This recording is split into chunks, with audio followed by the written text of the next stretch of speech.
so since Dougie hasn't been with us, if DM will allow, we should rewind a little bit, and I will just cast invisibility on Dougie, and he can just follow quietly behind us and not be known by Strahd. I mean, I don't want to do this to Dougie, but with how well we treat him, we might have just left him there as, like, the hostage that we had to come back for. No, that way, that way, if Dougie is invisible, Strahd won't know he's there, and we'll have an ace up our sleeve. And I can Wait, we need to go back for the kazoo. Grapes. I forgot about that. I don't trust that Strahd isn't going to try to kill us, and if one of us is invisible, then if that person won't get captured. Look at the Hobbit. Do you want it to be me, though?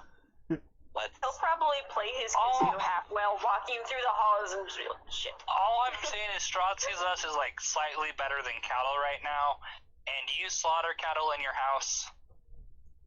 Depends on who you are. You know, I wouldn't, but I've known people who would. I think, like, the big worry with this is I don't think he's going to outright kill us. I just think if we say even the slightly wrong, like something that's just slightly distasteful to him, he could do something horrendous, and it won't be killing us because that would be mercy. Worst case scenario, he turns into a dragon and drops one of us from 80 feet up in the air. Oh, that's not a problem. It is because you get completely dead.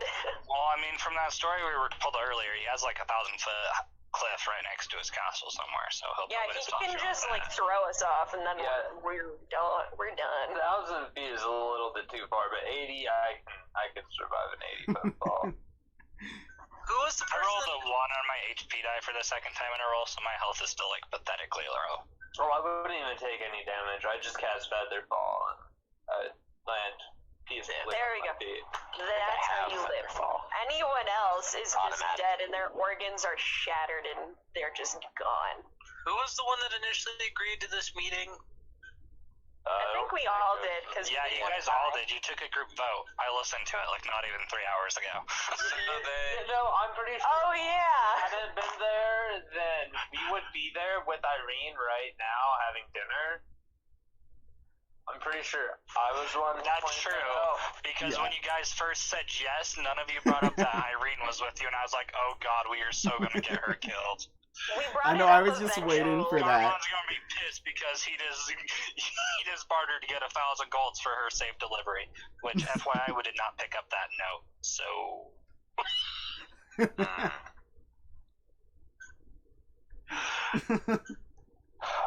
It's okay, we'll figure this out later. Those are minor details.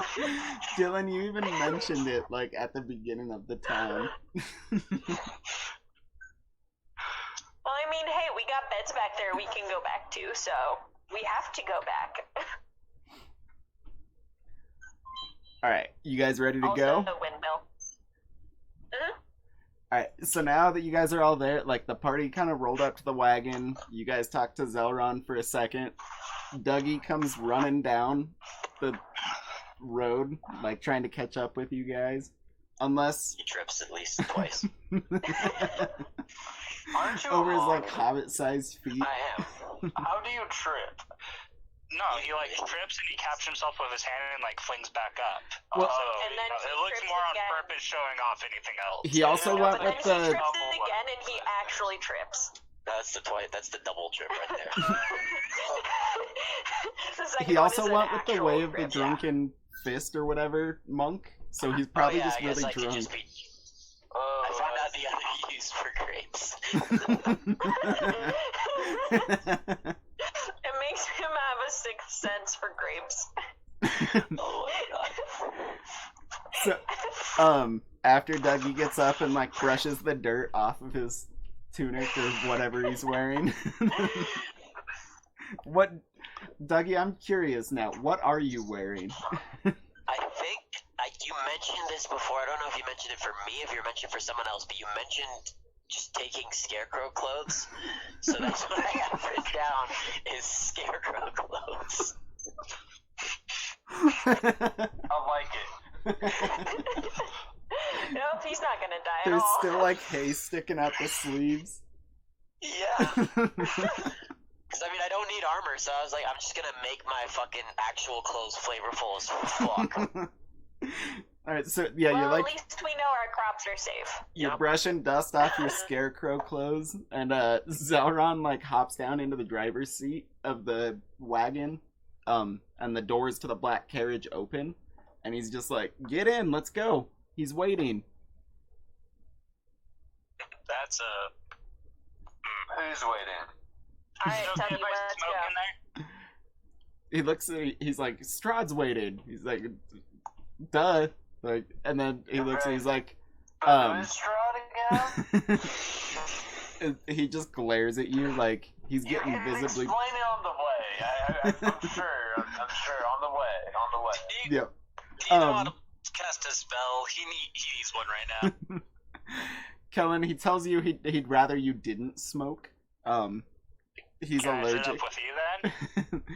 He says, "Yeah, you can sit up here, and then as soon as you're done smoking, you get back in with the party." And then Oh, I'm not gonna be smoking the whole way. Like, Oh. it calms my nerves. I need this. he's like, "Okay." He's like, just be careful of the bats." The bats. Can we light them on fire? I'll take my chances. He says, "Just don't burn the wagon down." And honestly, the bats are my master's friends. I don't think he'd be too happy with you. Are they bigger than me? Well, I mean, This is I highly doubt that I even fit above, like, the back of the chair. I'm pretty small statured. Yep. like. Me and Dylan kind of have like we got like an extra worry on our hands. You think a gaggle of bats is just gonna come down from Yes. the sky and A pick you up? gaggle of bats. Or flying monkeys. It'll be exactly a God. gaggle of bats. Ooh, are we going into Oz and we're gonna meet a wizard? I thought that was at the winery. We'll meet plenty of wizards. Don't worry. We have a wizard right now with us. Yeah, the next True, NPC is a No. cowardly Or a lion. sorcerer. One of the two. I'm a wizard. Okay. In training. That's what Is I your name thought. Harry? Do you have a lightning bolt?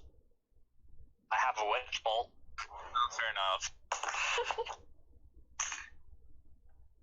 Alright, Are so we going or not? I'm tired of waiting. I'm gonna This climb suspense up is in the- killing yeah, so me. everyone's Up my piling way in the on the wagon. next to him. I'm just gonna move the guy, and then if you guys want to move the Get on token the to wagon. follow. But as soon as the wagon swings shut, Zelron, he just gets like real focused on driving the horses. He doesn't say a word, and you just kind of follow the path along. It's Shock. just kind of a windy, narrow mountain path. It's like sheer drop-offs on either side. And after winding through the forest and craggy mountain peaks, the road takes a sudden turn to the east, and the startling, awesome presence of Castle Ravenloft towers before you. The carriage comes to a stop, and there's like two gates, or a set of gates in front of you. Broken from years of exposure, beyond the guard towers and the gates is the precipice of a 50-foot wide, fog-filled chasm that disappears into unknown depths. So basically there's like a narrow stone bridge that leads from these gates to another set of gates that goes into the castle, and above it is, or below it is just like a huge chasm that kind of surrounds the castle. It's on its own rocky peak. And there's a lower drawbridge, just slowly comes down. You can hear the chains creaking and like clanking against each other. It's just making really awful noises as it comes down. And as soon as it hits the ground, the two sets of gates opens, and Zelron drives the carriage through, still not saying a word. At this point, there are like a ton of bats flying around. You can see what he warned Kellen about. So over the drive, I drank my second pint of that red dragon wine, and I give another pint to the funny little guy in the scarecrow clothes. If he wants it. Yeah. This is my path. Constitution.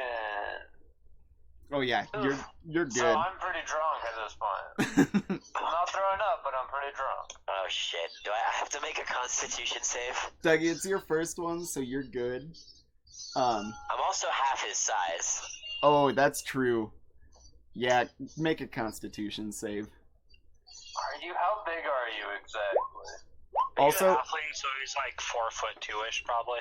Also, everybody should make a perception check as you're going through these sets of gates. Oh, nice. Do I get advantage since I'm not inside the thing? Yes, I'll give you advantage. Everyone else is like faces smashed up against the walls, peeking out.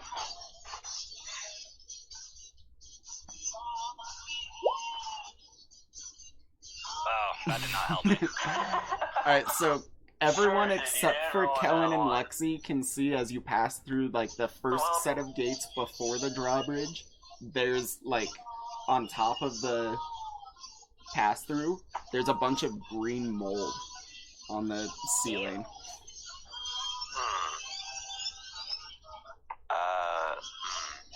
Okay, wait. Now, on the ceiling? How high up is the ceiling? It's like 40 feet up. It's like a very large set of gates. Okay. Oh, okay, gotcha. All right. So these are on the gates coming in, right? Yes. Yeah, they're the ones like on the far side of the chasm, the opposite side of the chasm from the castle. Can I make a perception check on the upcoming gate? Yes. Cool. Also, your constitution save was enough since it's your first drink. Like, you're buzzed, but you don't take any negatives. You don't see anything special about the second set of gates. It looks like this, basically the same as the first one. There's just no mold up there. Okay. Does anyone else want to roll? No, I feel like Kellen's probably too busy dodging bats to be paying much attention at this point. I'm gonna switch you guys on maps real quick. Okay. Well, I do think it's important to note that I don't know what it means, but I feel like it's important that was kind of laid out that there's mold on one set of gates, not mold on the other.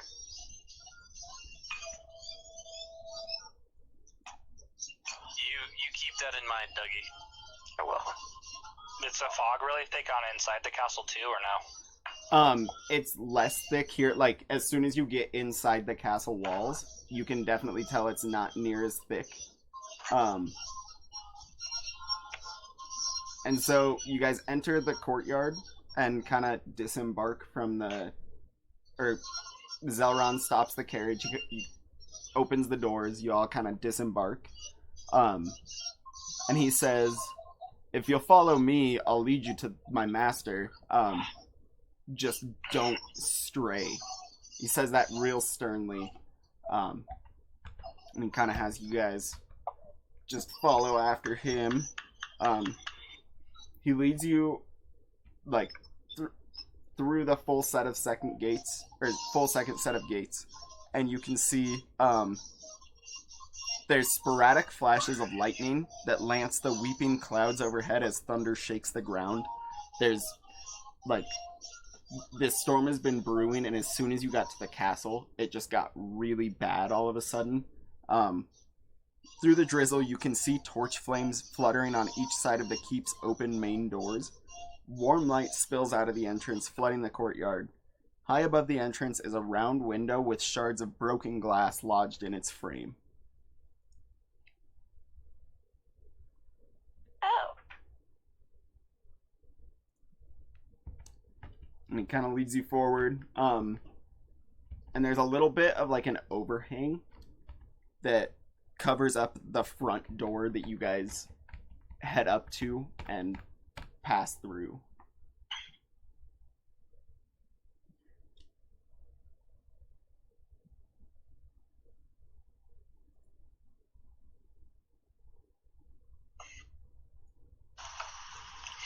Cullen's definitely going to have a book out where he's just writing down like the things that you're saying.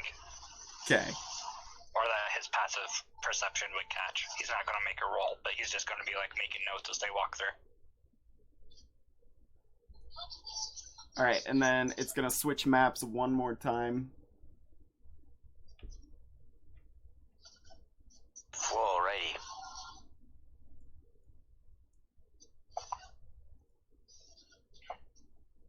Wow.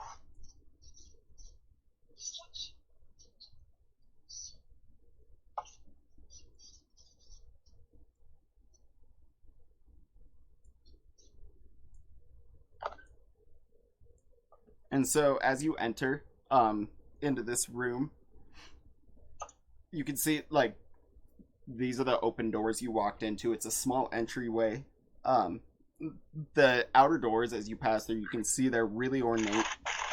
There's torches on either side of this room, and 20 feet into the hallway is another set of doors that are closed.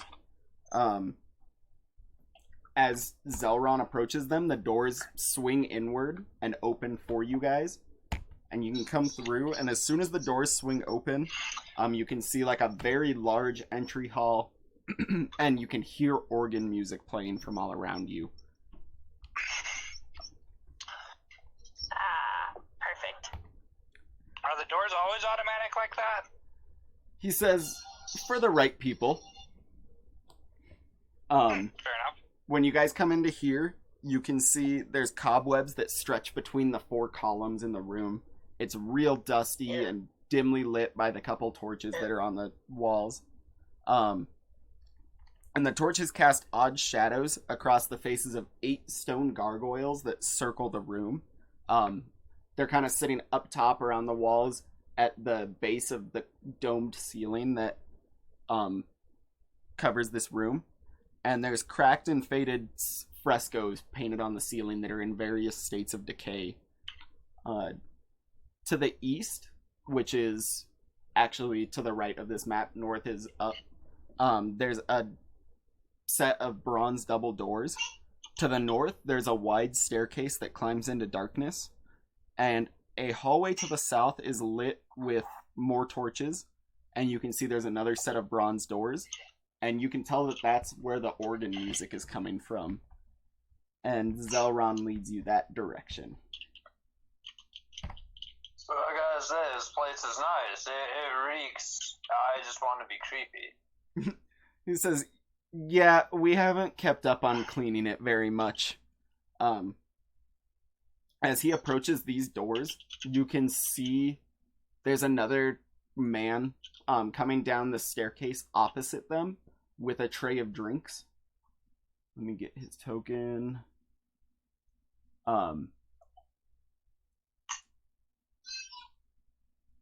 He is a dusk elf.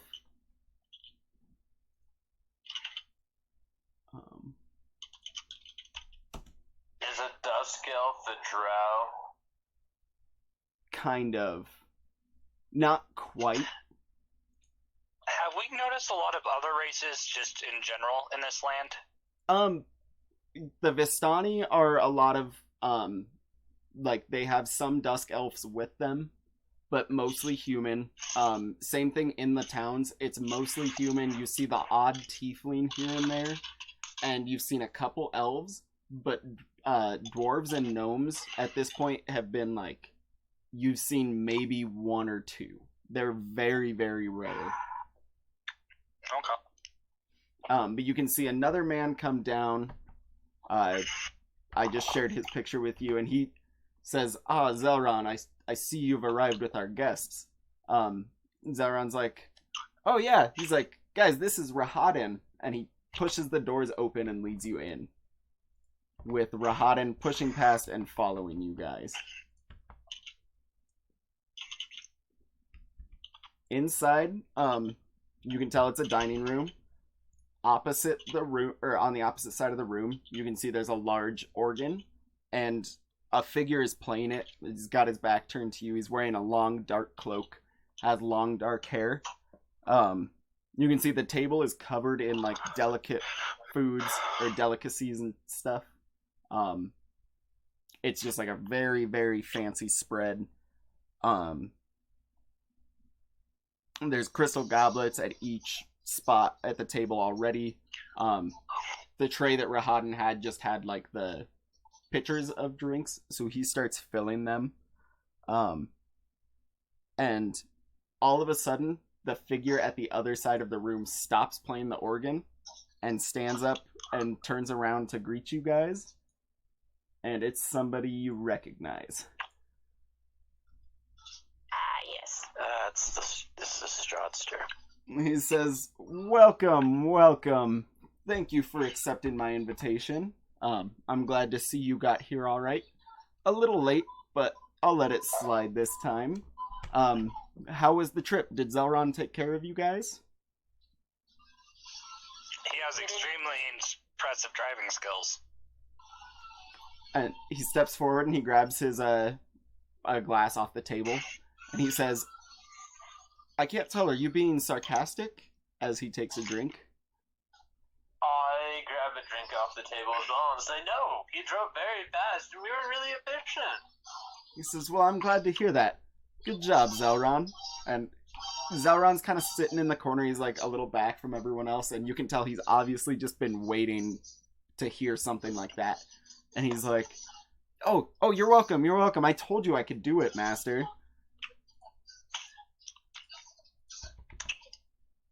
And he kind of steps back a little bit at this point. He's beaming from ear to ear. He's super happy, and Rahadin just kind of glances at him with, like, scorn.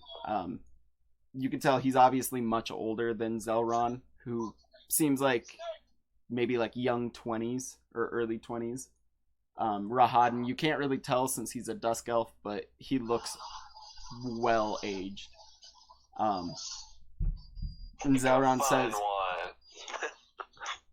Strahd says, it's good to finally meet you guys. As you know by now, I brought you to this land. It's just good to finally meet you. Kellen takes a bow and he says, "It's a pleasure to meet you too, Sir Count." And don't mind me asking, but who are you? And don't tell me your name. I know your name, but who is the real Strahd? He says, I guess you'll have to wait and see. You might learn things about me here. But I try not to divulge much about myself.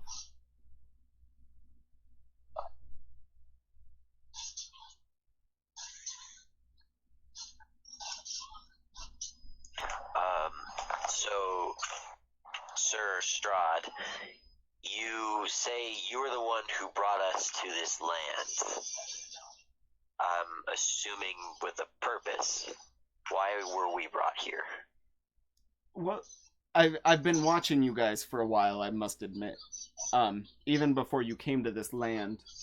And I can see promise in each of you. I've ruled this land for many years, almost 500 by this point, and I grow weary of it. I'm ready for a change of scenery.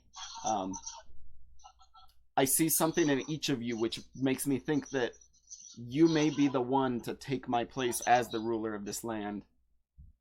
It takes a special kind of person, though. You must have a lot of will to control these powers that I do. So I brought you here to test you and to make you an offer and see what you guys thought about that.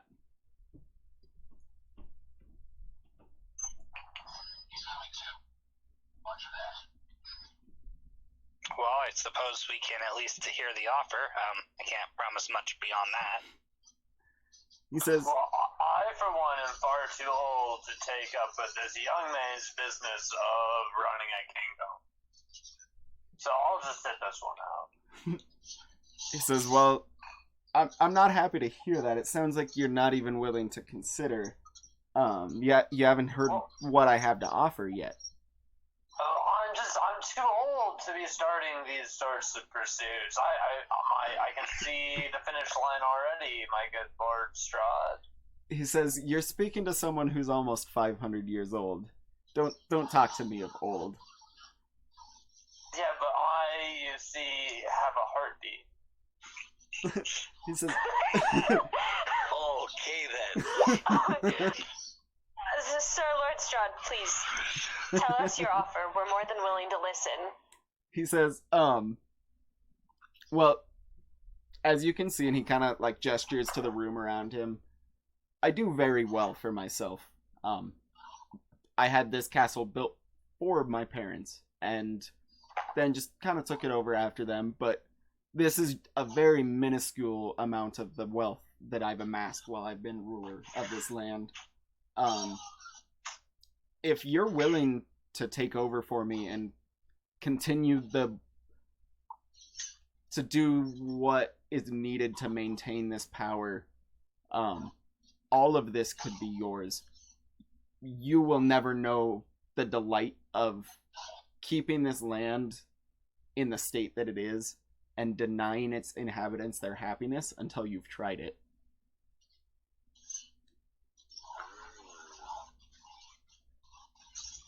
He says, by the way, So you where is... say that process brings you joy?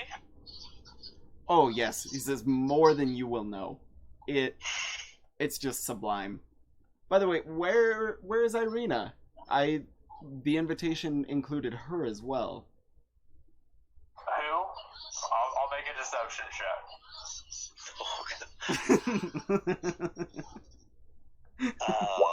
Yeah. He says, Wow. That's high. he says, are you daft? Irina, the girl that you guys just escorted from Barovia to Vallaki, he's like, maybe you just didn't pay attention to her name. I'm terribly sorry, Lord, but I was just going for the wine. we already had previous engagements with her. She already had plans to go see friends and family that lived over in Vallaki. We says, very much so wish to just abide by her desires. well, I'm very disappointed to hear that. I was hoping that she would dine with us tonight. As you know, I've taken a liking to her. Maybe some other time, my lord. He says, well, I hope that you guys can help make that happen. She seems to have taken a liking to you. We will surely see what we can do. It is unfortunate that the wench couldn't be here.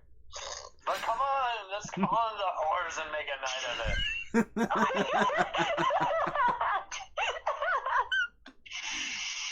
He kind of looks at Sarkamon. He's like, did you just call her a wench? No, I He's don't know. drunk. He's drunk. Ignore him.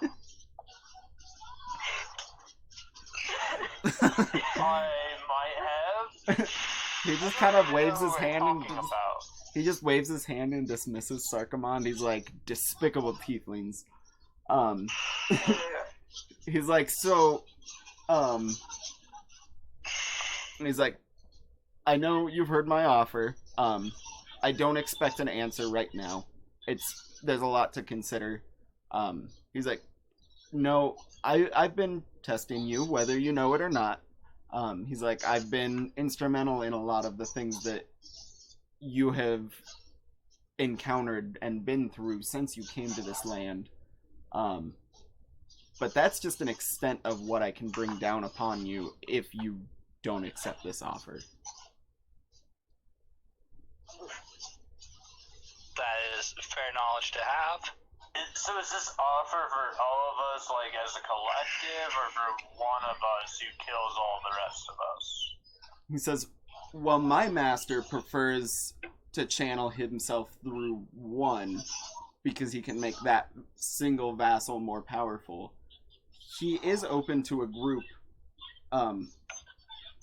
However, there is a price to pay for these powers, and betrayal is just part of it. Says, so it could be for one of you as well.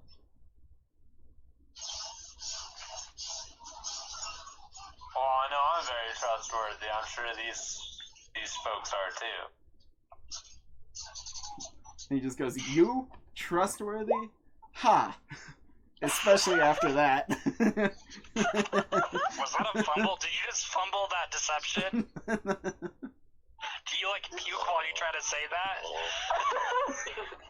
I don't know, DM. Do I puke while I try to say that?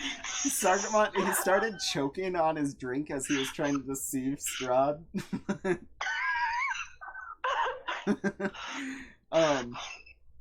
No, Strahd just like mockingly is like, "You trustful?" He's like, "I've been watching you since you came to these lands. I saw what you tried to do with the deed to Old Bone Grinder.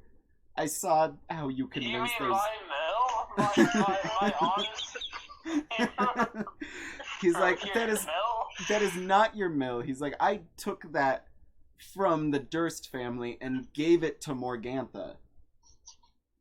Yeah, didn't you kill the Durst family?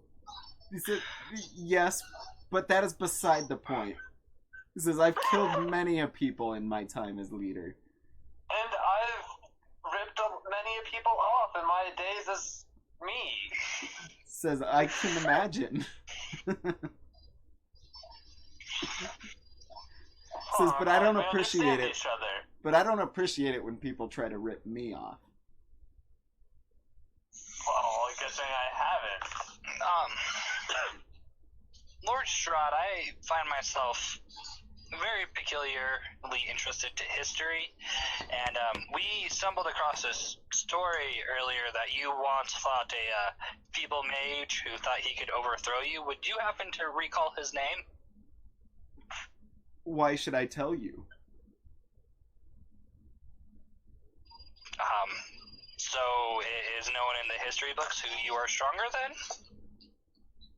Says, fair. That would make a good story. He says, but how do I know you're not going to use this information against me? He says, none of you seem particularly keen on my idea or my offer.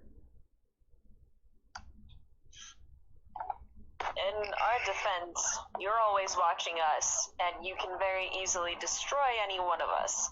So I feel like using that against you is probably not in our best interest. Well, I mean, what do we need to do for your offer? You've given us an offer and no explanation as to how to accomplish that offer. He says, you'll know when the time comes. He says, I'm just planting those seeds in your mind now. There's many more tests that you must go through until the offer is made final and you can actually accept it. He's like, this is just a way for me to tell who to focus on, who to pay special attention to. Oh, so this is where you forget who you're gonna kill first, He said, I didn't say that. Not necessarily. No, but you thought it loud enough for me to hear. Have we been invited to sit down and eat at the table yet, or are we just kind of all still standing around? Oh, yeah, you guys can all sit down and eat. Zelron still drinking cocktails. Rahadin leaves after he fills all the drinks. And Zelron, like, he kind of just goes and stands by the door. He doesn't want to go until Strahd shoos him out. And even then you can see him, he's still kind of, he's peeking through the doors until Strahd gets up and pulls him closed, like, fully. No. So, Strahd, you want us to... Your offer is essentially you want to find... You want our group to take over for you in ruling these lands with the additional caveat of robbing the people who stay in these lands of their happiness. He says, yes, it sounds great, doesn't it? Well, quick question. Is this something you yourself have been engaging with this entire time? He says, yeah, the powers that I have are,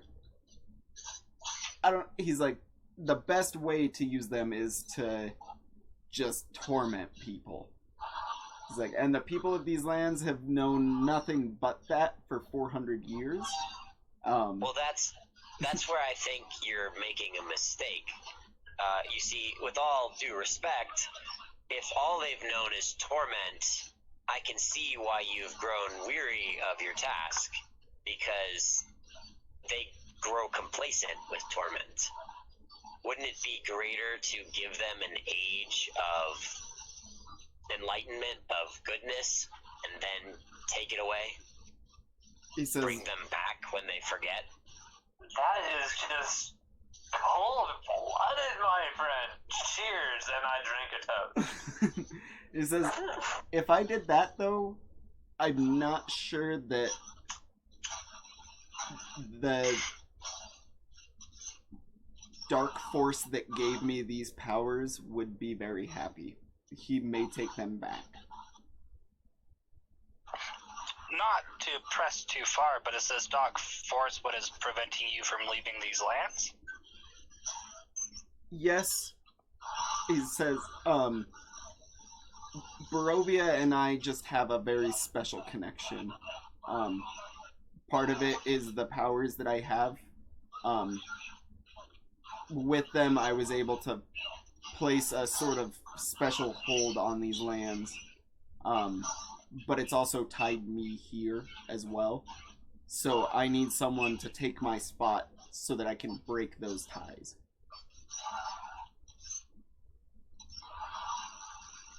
So where do you want to go? He says, I don't know. Anywhere but here.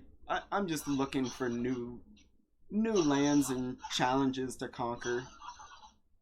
So, I mean, you're really, I don't know. It doesn't sound that great. If all you want to do is get away, why do I want to come here? So, look at the riches that it brings you. It says, you control this entire land and all of the people here. It says, you have so many minions at your disposal, and they are willing to do whatever they want because they're terrified of you.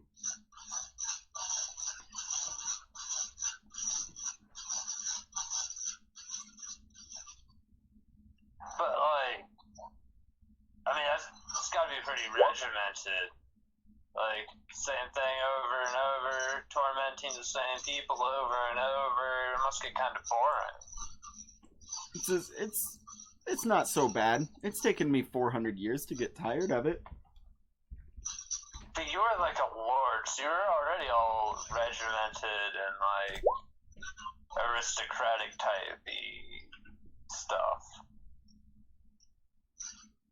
It says, yeah, that's true. But you don't have to live the same exact lifestyle that I do. It says you can make this your own.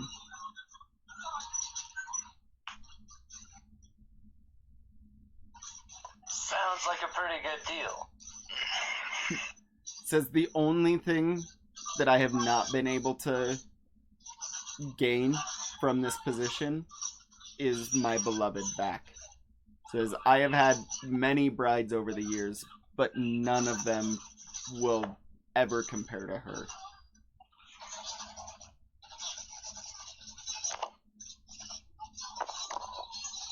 It says, but so she didn't take the leap into immortality with you then? Says no. Unfortunately, her and I, she just didn't see eye to eye with me.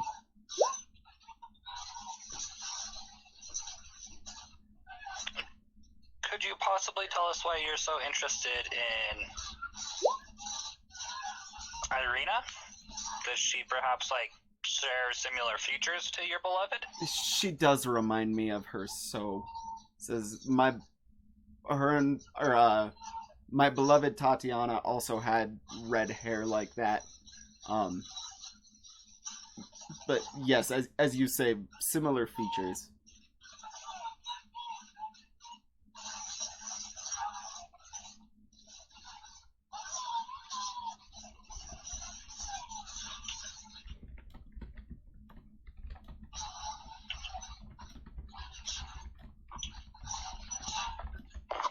So, if Irina was invited to dine with us tonight, what was her offer going to be?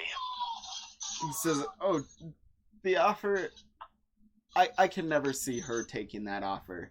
He says, I wish to spend a night with her. Get to know her a little better. He kind of has just like a sick grin on his face as he says that.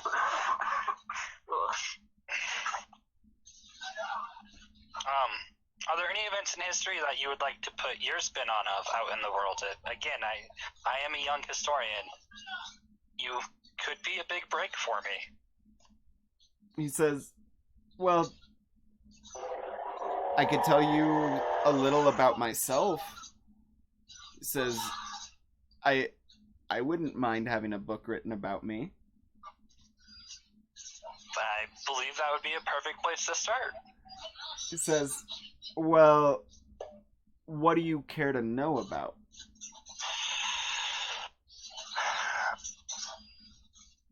I'm most interested in your life before you gained your powers. Kind of the history that seems lost. He says, okay, that's fair enough. He says, man, it's been so long now, I almost don't remember it. So, well, before I came to Barovia and became the man I am now, I was just a young prince. My parents, King Barov and Queen Ravenovia, which, let me see. I have some handouts for them. Those are Strahd's parents. Oh. Alrighty. He said they were conquerors before me. King Barov, he was such a powerful man, and I looked up to him. But he died in battle one day, and my brother Sergei, he was more interested in the arts than war, so it was up to me to take my father's place. So I waged several long and bloody wars to get revenge for the death of my father. Eventually, me and my army came to these lands here in Barovia, and I laid claim to them. I had this castle built. It's Castle Ravenloft, and it's named after my mother. I said I built it for her so that she had somewhere new to come after the loss of my father. She never made it here, however. She fell ill and passed away while traveling here. So my brother Sergei came, and he lived with me, along with my beloved Tatiana. But without my parents, it was just never the same. Eventually, Tatiana and I began to stray. We weren't as close as we once were. And I was craving something more. So that's when I seeked out these powers. Said my brother Sergei died in defense of this castle. So after his loss, I just changed, and I completely gave myself to the dark side and gained these powers. But it was the best decision I ever made. I'm sure it was. Yeah, you look very old for a man of over 500 years old. And says, I thank you. Tell me, do you still get that pain in your knee when you stand up in the morning after you've been asleep? Or that crick in your back? Can you sleep anywhere you want? Honestly, I feel great. I don't feel any pain. My coffin is very comfortable. Your coffin? Yes. Sleep in a coffin. Of course you sleep in a coffin. I would sleep in a coffin too. It's part of the job. Are your previous brides still alive? He said, or I suppose with us still? In a manner of speaking. There's a couple of them. Always like a man who keeps the harem. Knows what his priorities should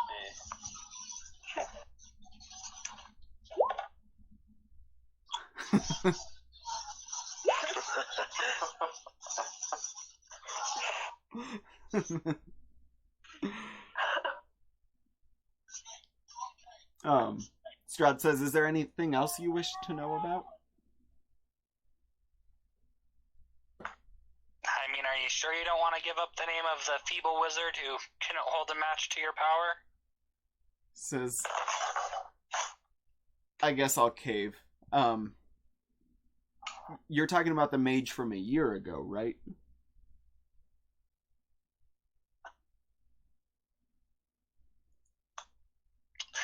We weren't given the time frame, just told Yeah. a story. Is it the one you're talking about? The one from the Vistani story, right? Came to Slant. Yes. Oh yeah, Yeah. over a year ago. So I imagine it's a story. Yeah. He says that was Mordenkainen.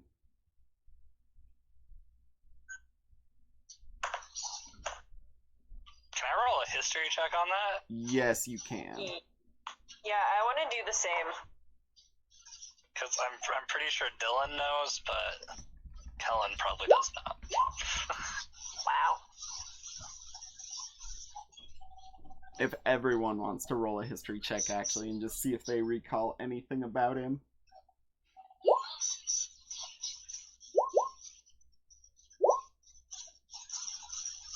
Yeah, Dylan definitely knows.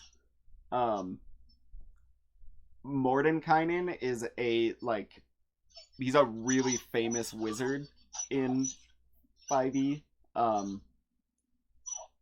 And I mean, there's nothing super crazy about him. I guess he's not super famous. He's just really powerful. He actually has a number of spells named after himself.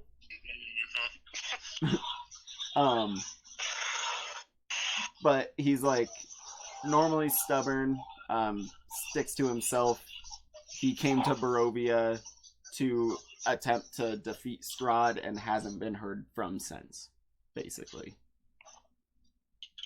But it is a wizard of great renown that came and fought with him.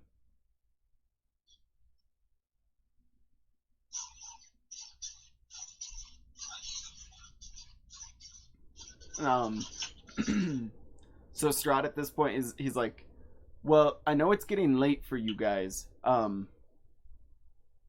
How was dinner, first off? I personally thought it was fantastic. Very good. My compliments to the chef. Says, it was hot. I like hot food. says, well, I'm glad you guys enjoyed it. You notice that he hasn't eaten anything himself. Was it drugged? Because I love drugs. He says, Can I no. see your organ? No, I just don't need to eat. He's like, I feed in a different way. But I know it's getting late for you guys. I can do two things for you. He says, I can either let you guys stay here. Zelron and Rahadin can set up cots in this room. We can easily move this table out and you guys can rest here for the night. Or I can guarantee you on my part at least safe travel back to Vallaki. He says there's many others out there that I can't vouch for, so I'm not sure if you'll be 100% safe. He says, but I know if you can't, or if you rest here, I can guarantee your safety. I really like that inn at Vallaki, and I think I'll take my chances. This is a little drafty here. Strahd says, do the rest of you agree on these terms? I kind of feel like staying is a bad idea. He says, but I guarantee that you'll be safe. Why do you think it's a bad idea? Do you think that It would poorly be of a me? bad idea because we have already accepted your dinner and have very little in this moment to give in return, and it would be stretching the bounds of our manners to accept your kind offer of letting us stay. Not He to says, no. mention, He says, if it was it would beyond be a your bad limits, I would wouldn't be a- offer. It would be a bad idea because we would risk missing out on all that glorious wine they had there. He says, if it's wine you want, I have wine here. Like, it would be much safer if you just stay here. I can get you what you need. It's drafty. It's drafty here. He says, well, These old bones, they're chilly. He says, we can get you blankets. He's getting visibly frustrated at this point. Yeah, well, he can't take no for an answer, obviously. He says, Sarkamond and Stanix say no. He's like, what about the other three of you?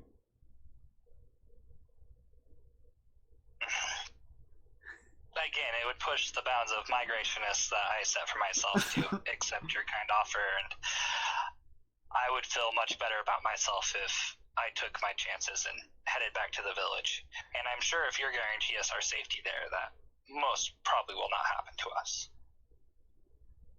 You can see he turns and looks at Dougie and Aravan in turn, and he's like pretty pissed at this point. He really wanted you guys to stay the night.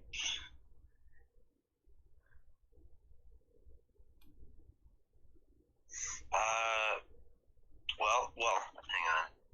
I guess, is Aravan gonna have to type in the thing, or is your mic working, Mark?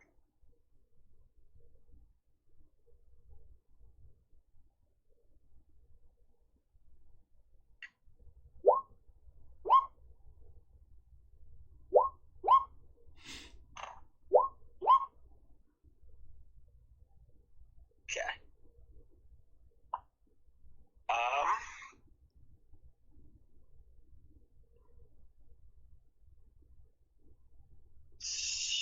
Can I roll sense motive on Strahd? Yes. It's insight. Insight. Sorry, that's 2 games. Oh, yeah. 17. So, you don't know why, but you can just tell, like, he really wants you guys to stay at his castle. Even though that was never, like, clear from his initial invitation, he just assumed that you guys would accept when he offered. And now he's getting frustrated because he thinks that you're gonna decline his offer to take his place. Or that you won't even consider it in the first place.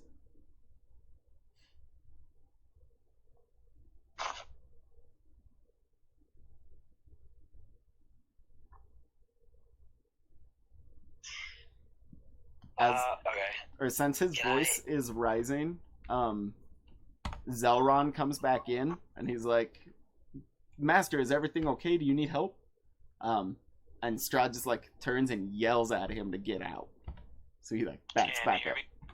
Yep. Yeah. Okay, I don't know how long he was out for.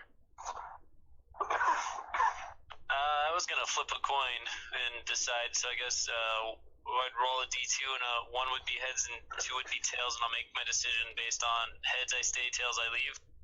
Okay.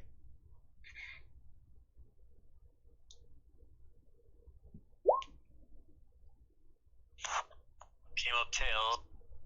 So you vote to leave as well. So, at this point, like, Strahd he throws his glass against the wall, and he's like, I was really hoping you guys would come to your senses and stay. Says, you won't even consider it, which makes me think that you think I'm a madman. I thought here we had a good dinner, and we were getting along just fine. Maybe I was proving to you that I wasn't what the people of this town of this land say I am, and I thought maybe I'd be able to convince you to take my spot. But I don't know now. Says, if you wish to go, you can, but I'm not going to guarantee your safety anymore. But you said you would. I mean, come on, man. With all due respect, Lord Strahd, mine was based off of a flip of a coin. I can't speak for the motivations of my other party members. He says, I know. And I know that this makes me not a man of my word, but he says, I can be petty sometimes. I think I've deserved it. He says, Can't we all? if you wish to leave, I would recommend you go now before I get any more upset. Can we bolt out the door then? Yes, yeah, you guys can move whenever.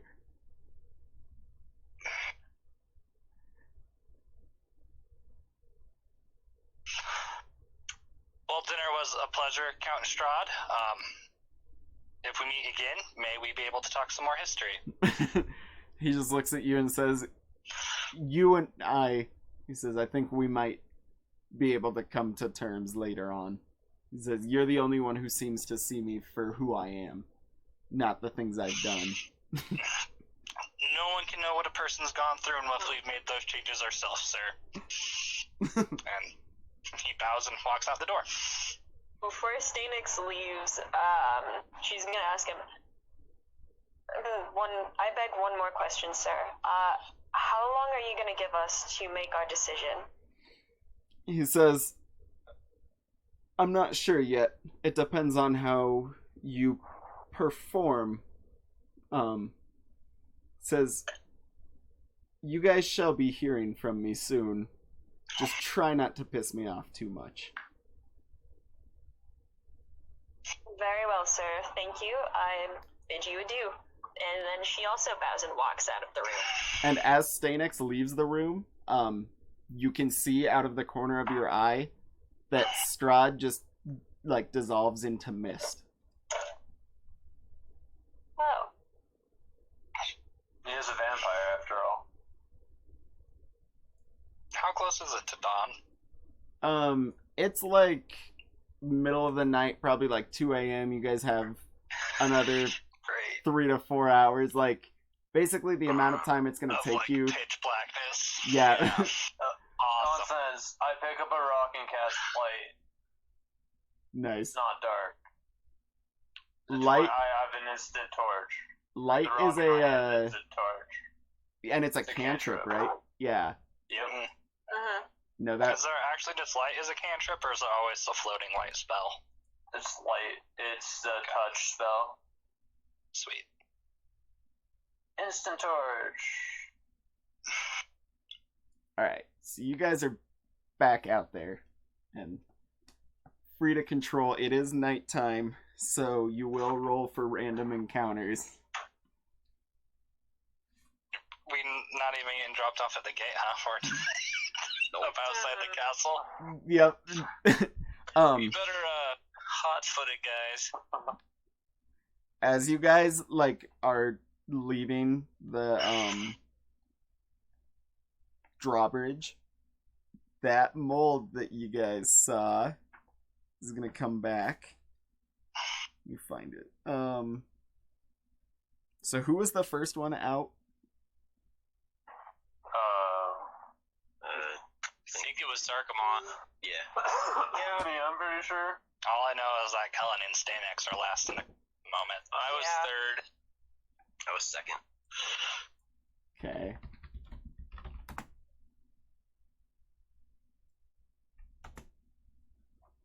Figures that it's like the actual details of the trap are in the other book.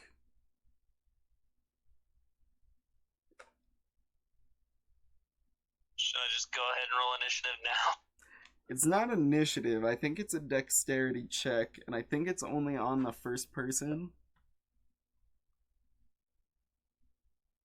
Interesting. Yeah, so Danny, make a dexterity save.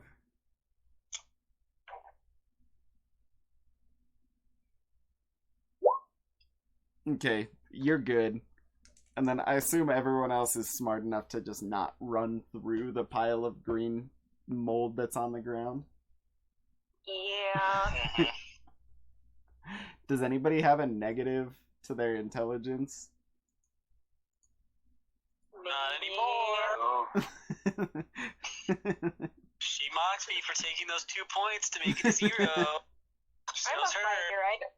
I'm a fighter. Intelligence is the least important thing to me. Clearly, walk through the mold then. Okay. Kellen would No, stop I don't her want to. before she walked through the mold. Like, we'd be walking, and she would, like, not be moving, and he'd be like, hey, mold. Don't step in that bad. Yeah, since he came out before she did, he could be like, hey, there's a thing on the ground, don't go there. It's plausible.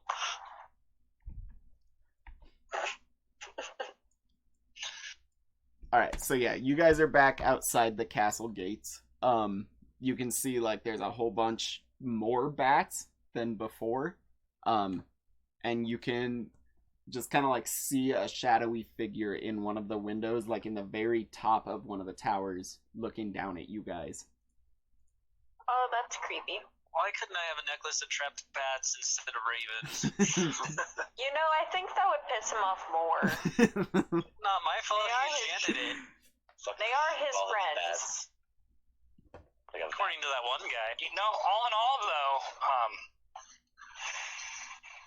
was a pretty normal guy for the most part. Just seems like he apart from the whole... has had a rough life toward the end, and And he sucks pleasure out of the misery of his subjects.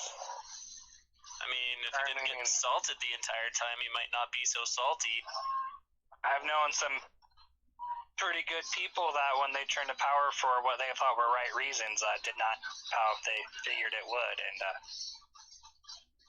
I mean, He reminds me people of have this happiness guy. like it would be something that would be good, but In all honesty, I can't 100% blame him. yeah, If I were in his that's shoes, I probably would do the same thing. kind of where I'm at. I guess it comes down to, do you make deals with dark powers for the sacrifice of those you love? Probably. Unless the one you love is being sacrificed for the deal. I mean, it's no problem for me, but like, I aren't mean, some of these supposed to not be kind of like amoral? I mean, my loved ones were already taken from me, so I truly have nothing left to may lose. have already bargained my soul away to a power, so you know. He's already halfway there. I'm not allowed to talk about it. God, I'm not the weird one for once. I mean, I try to do right by the people around me, but I could easily see how a deal like that could go pretty south. I know I kind of got a shorter end of the stick than I thought I was going to. No pun intended, right?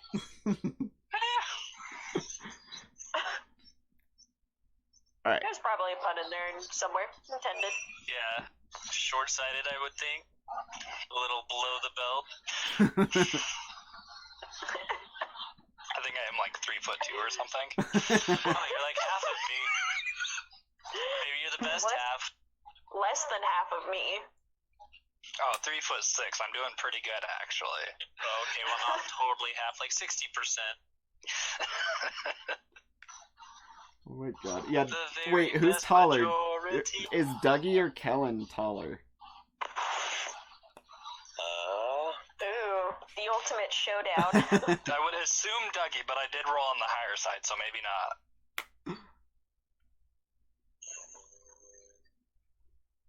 Would that just be like when your bio, or how do you know Uh-huh.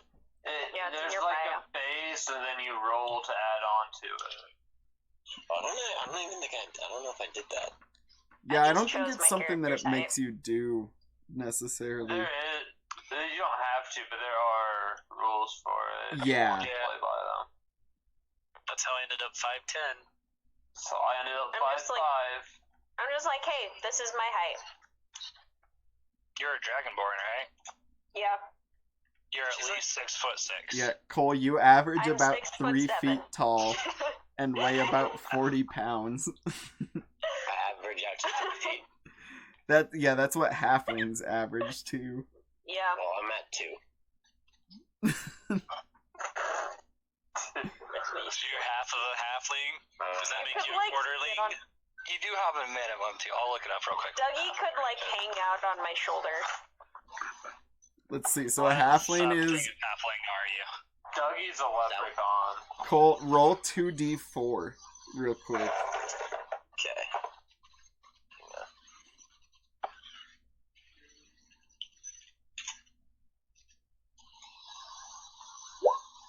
And this will give your height.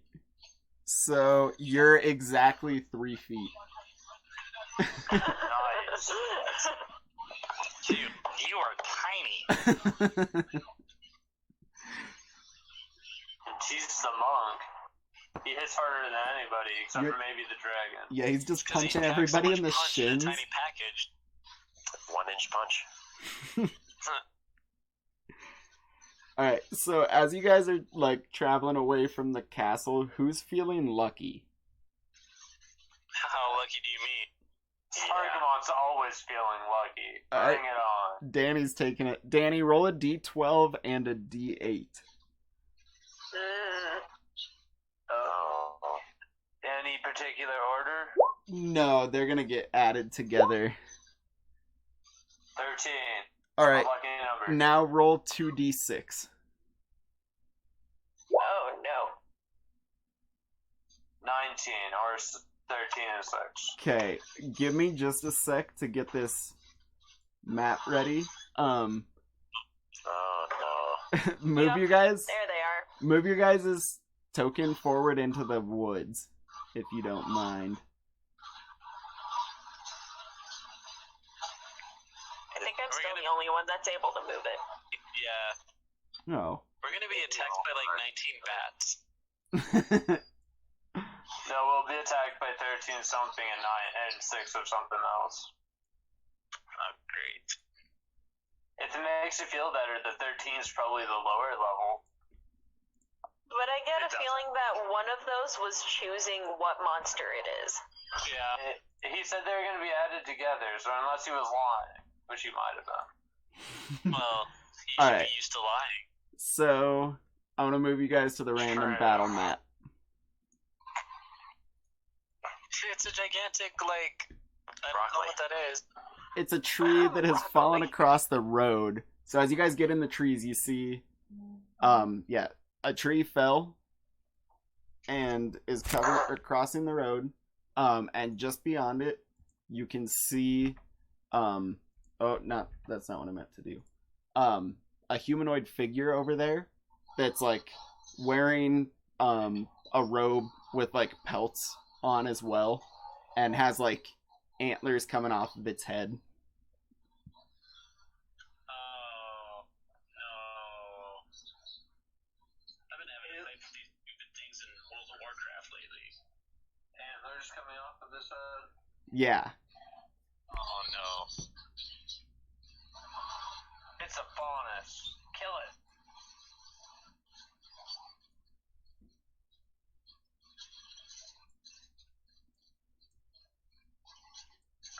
It's the Lorax moose. The Lorax is back.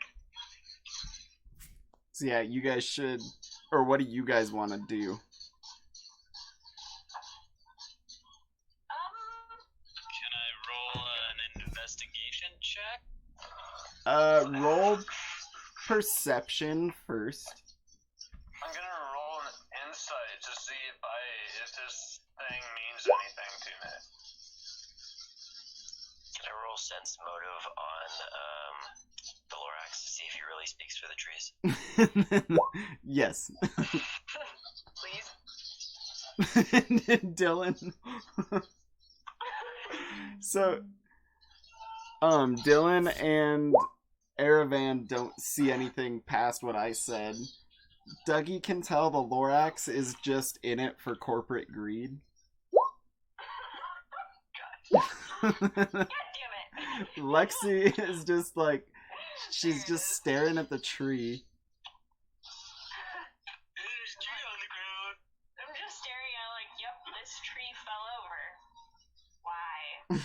She's like, did anybody hear it since nobody was around? Sarkamond can tell, based off of the motions that this character is carrying out, it is a druid.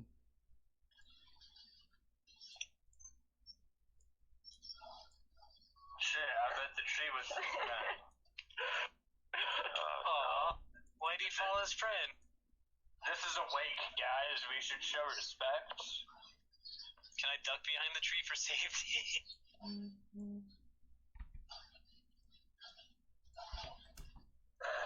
You can if you want. He's gonna see you do that if you do. He hasn't noticed you guys yet because he's like dancing around doing rituals. Is there a way we can just avoid him? Like if we go like around the tree to the north? You can try. You'd have to go off the path. Is that dangerous? Is that a Follow threat? the Lorax. He knows the way. I thought he was after corporate greed. I don't know if that's a true statement. I said he knows the way. I didn't say which way. So I am going to try to sneak around. Okay. Sarkamon actually has pretty high stealth. I'm scared to try. Well, I guess since it's what the cool oh, doing. well, Oh no. it's okay, Kellen. We're in the same boat. Alright, so Aravan and Stanex are able to make it into the trees. So is Dougie. Kellen, as you're like crossing into the tree line, the druid, like you can hear it, it just kind of goes like, "Oi!" and like starts running over towards you.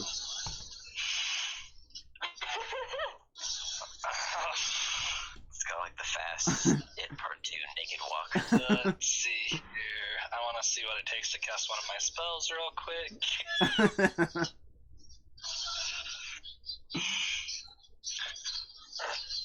Oh no.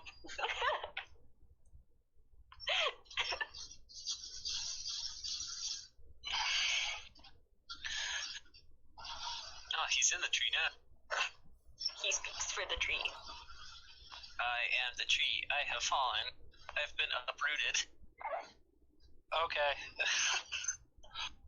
As soon as he says "Oi," Colin's going to stop and then quickly cast protection from evil and good on himself. Okay. And then turn and be like, yes? Alright. And he says something, but you don't understand what because it's in Druidic. And roll initiative. Ooh, Well, boy.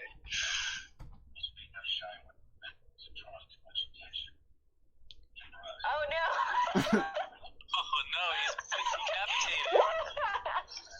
He's the discombobulated Lorax. Well, that didn't work. Oh wait, are we all rolling initiative? Yes. Aww.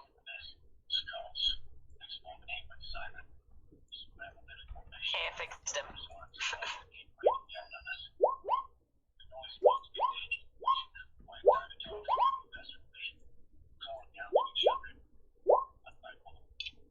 I don't want him close to us. He was over by Kellen. Put him back.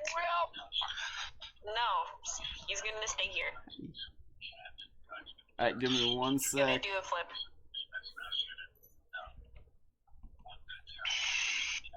We should leave him like that. He did a flip for us. Yeah, he's not attacking us, so You we're got still the stealth. Lorax back. You're still stealth. Don't worry about it. It'll be fine. We'll let Kellen take all the firepower. Firepower! Alright, so the druid gets to go first. And it's going to...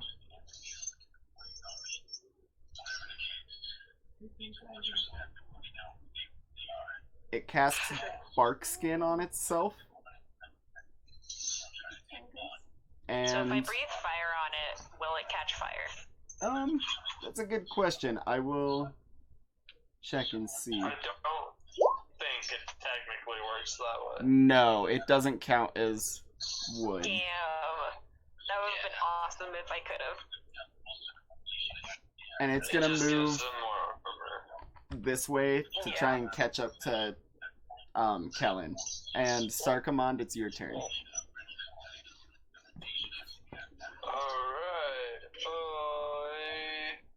Oh, I didn't mean to move myself. Will delay. Earlier, squeezed yourself in that gap. It's okay, the Lorax is protecting us. I delay my action. Okay. What are you delaying until? Probably until next turn. Okay. Well then, they're still not aware of anyone other than Kellen. And it's Kellen's turn. Kellen is going to try and say, "Can I help you?"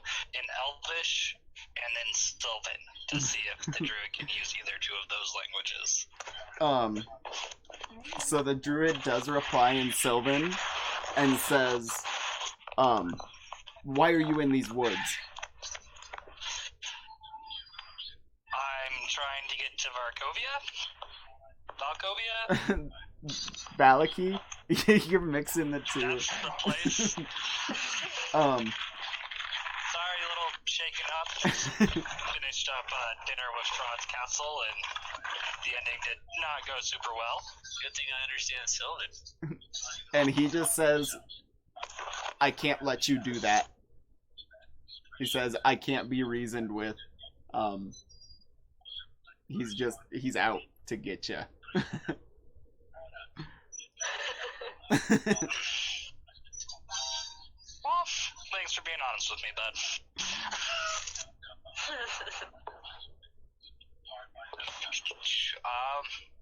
If I still have an action left, I'm gonna mind spike it.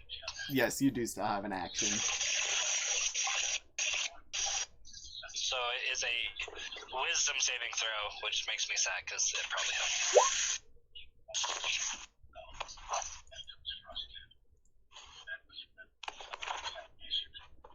I don't know, right that roll the d20. And what's your the DC? DC 14. It passes, so it takes half damage, right? Yeah. Let me roll what it's actually supposed. I don't know why that cast that. Okay, let's try that one more time.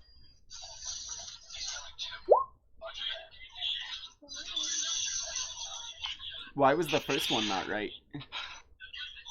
It's not a d20, it's 3d8. Oh, gotcha. Which, when I tested it earlier, worked. Alright, so after that, with So that... it takes 10 damage. Oh, gotcha. So with that hit, out of the woods, you can see what you thought were bushes on the side of the, road come alive and are actually twig blights. Or what? They're twig blights, which I think I have a handout. Yeah. They're basically little evil baby Greeks.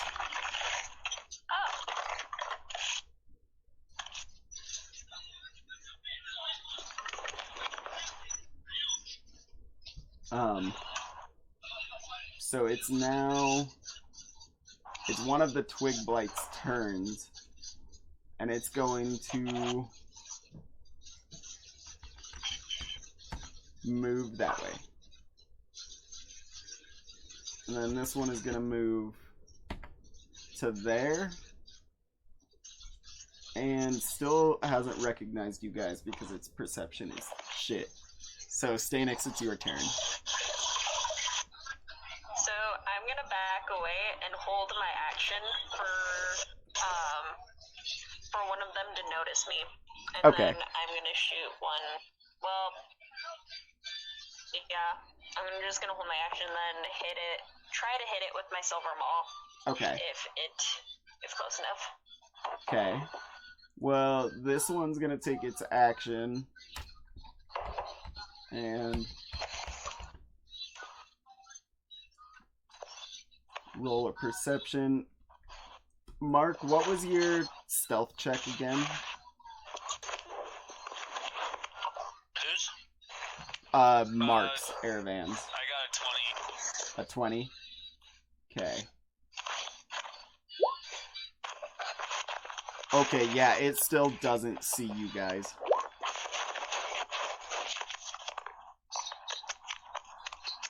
What are you doing in front of your microphone there?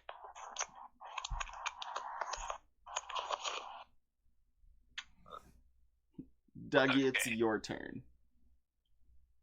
Okay.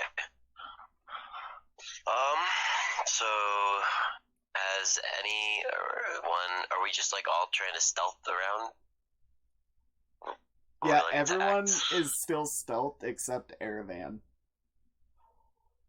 What do you mean, Kellen? Or Kellen, yeah. Well,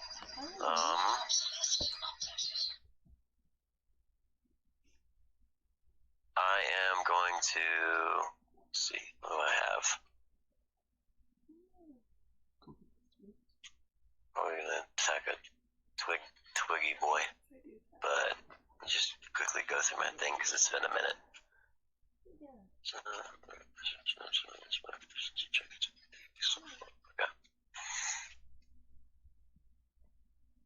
Yeah. All right.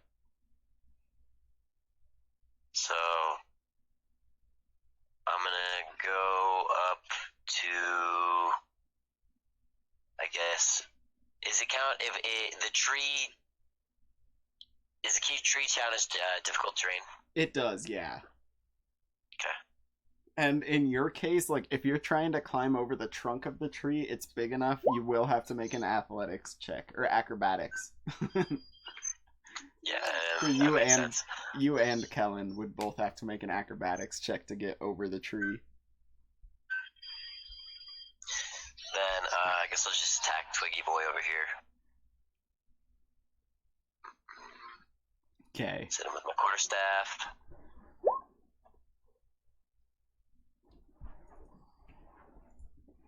That hits.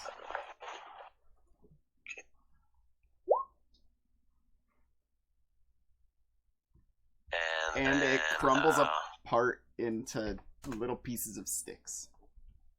Oh, nice. 20. And then, Aravan, it's your turn.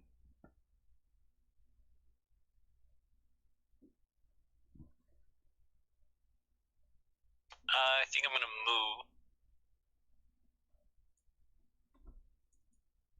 Alright, if you're gonna move and want to stay hidden, make a stealth check.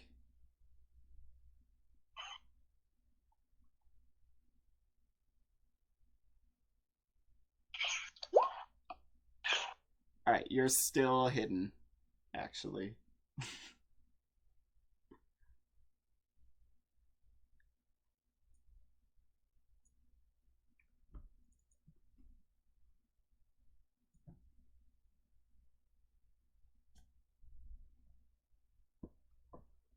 Okay.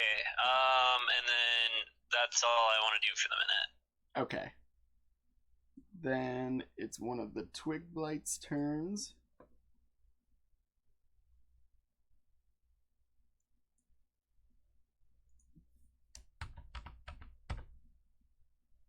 And it's back around to the Druid.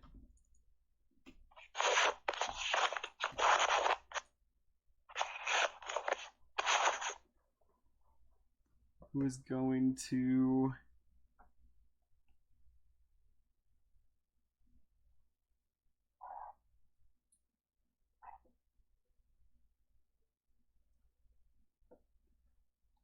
At this point, she has seen Dougie and Kellen, or he has.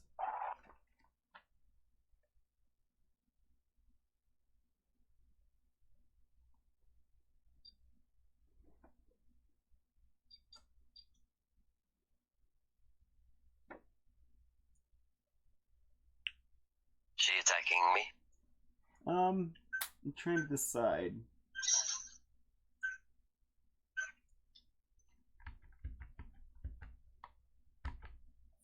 So she's gonna go to there, and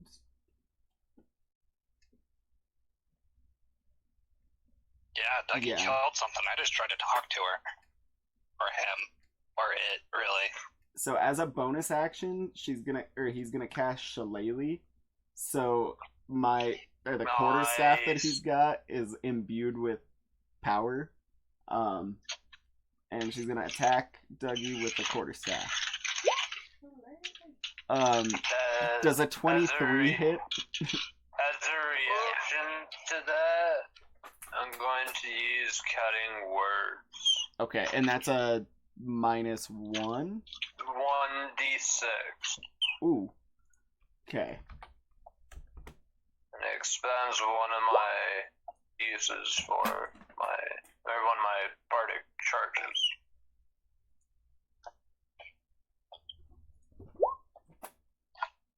Dougie, what is your AC?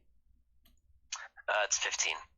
Okay, it still hits, even after taking a -6 from cutting words.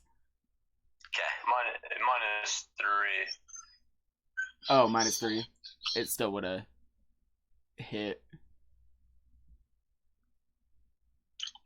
So, and then, damn, 10 damage. Oof.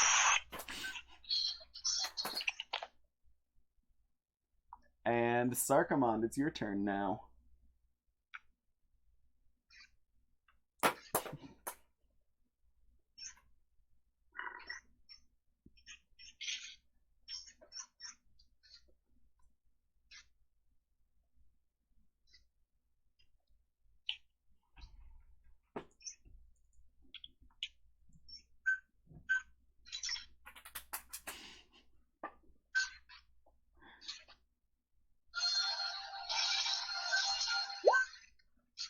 I cast Bane on the Druid.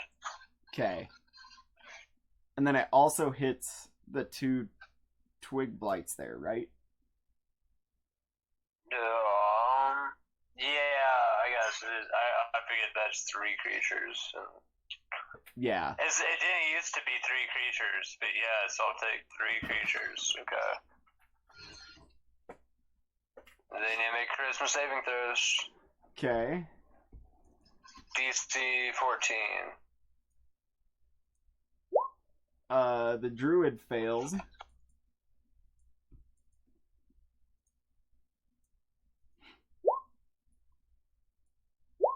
And both twig blights fail. They take a -1d4 Nice. for a minute. Or up to a minute. I'll be right back real quick.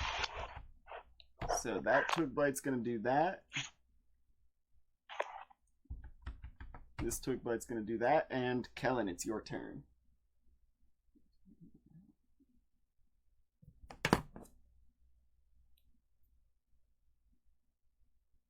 Dun, dun, dun, dun, dun. Helen is going to firebolt the twig monster down at the base of the tree. Okay. Hopefully. Oh, Mark rolled the one with Hunter's Mark. I thought that was your attack. I was like, oh, Sorry. man. Not what I meant to do. Oh, you're good, dude. Oh, yeah, that hits.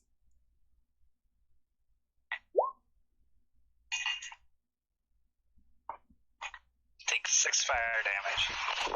I'm sorry about that. You did a good chunk of damage, but it's still standing. It's struggling along, though.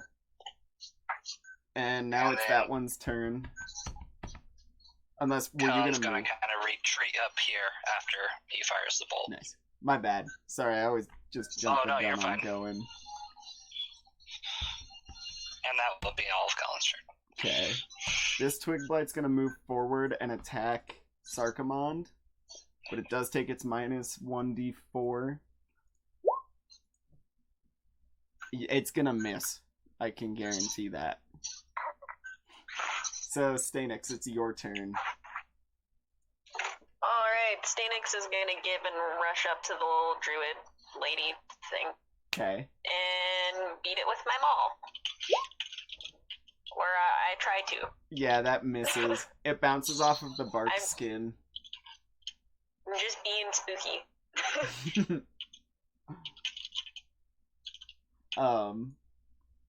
Now it is... That Twig Blight's dead. Dougie, your turn. Okay. Have we done any damage to the druid yet? Yeah. Kellen hit him for 10 damage with Mind Spike. Okay. But, like, they have, like, a bark armor that Yeah. prevents... He cast Bark Skin, which increases AC. Gotcha. Okay.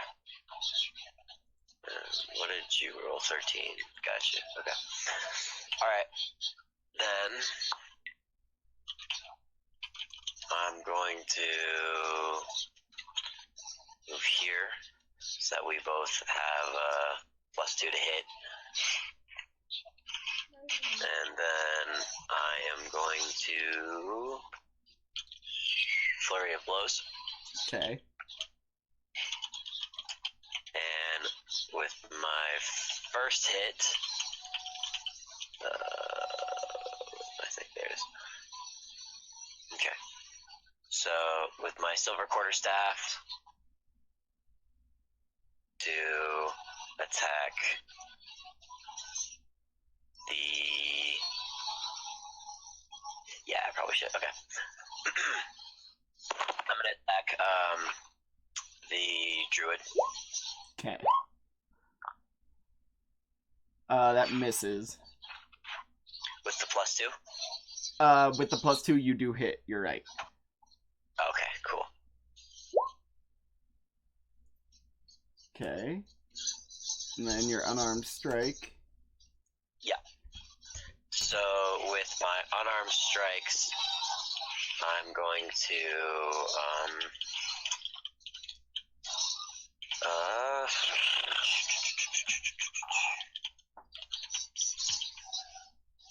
going to move away, and I'm going to use them on the Twig Blight. Okay. And I don't incur an attack of opportunity because of my Drunken Technique. Yep.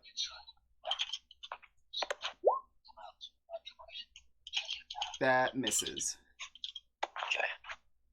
Then my second one.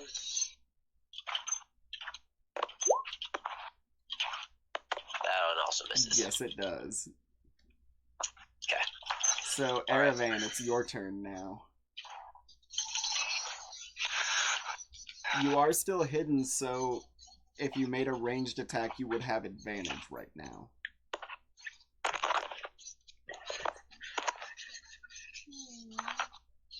I think I will fire at the one that's in front of Dougie, the tree blight, with my crossbow.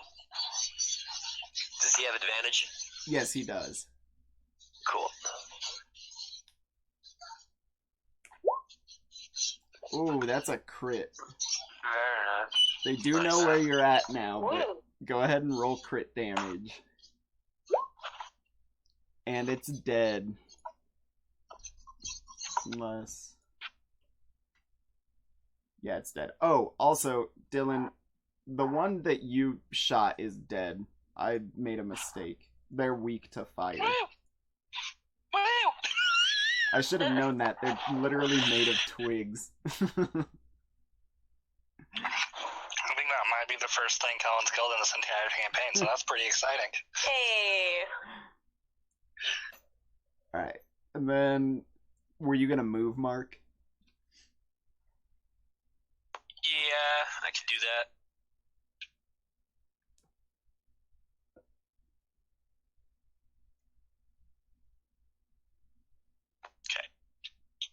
Okay.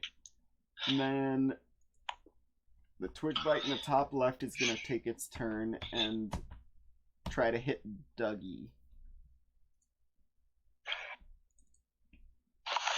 Okay.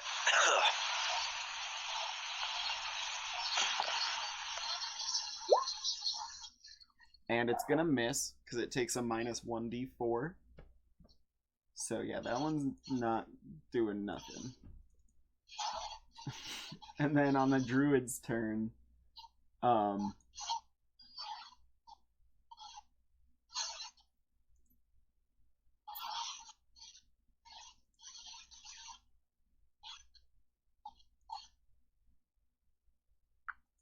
he's gonna cast Thunder Wave.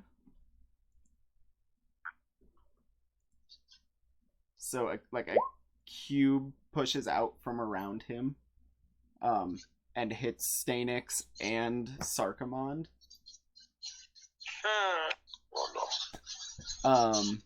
It's got a DC of 12 Constitution save.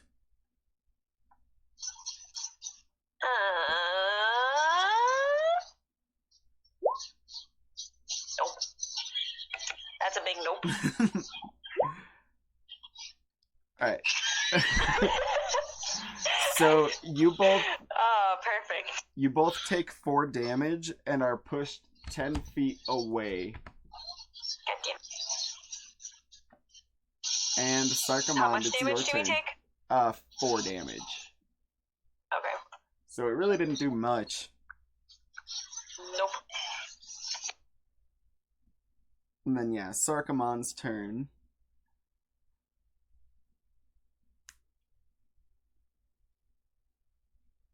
Four damage, you said? Yep.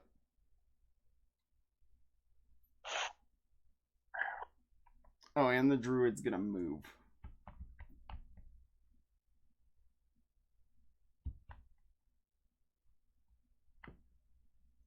Move into the tree so it's on difficult terrain.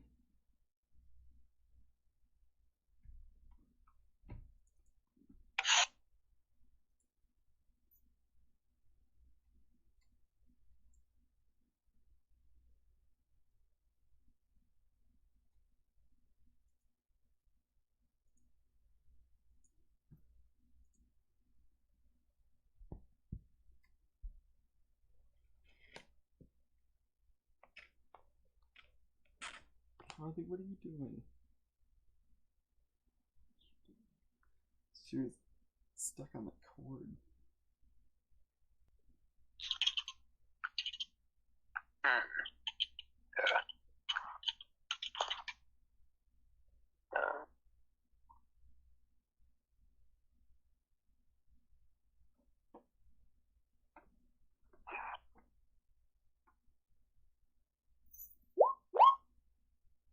Cast Tasha's Hideous Laughter on the druid. Okay. Then it makes a wisdom saving throw.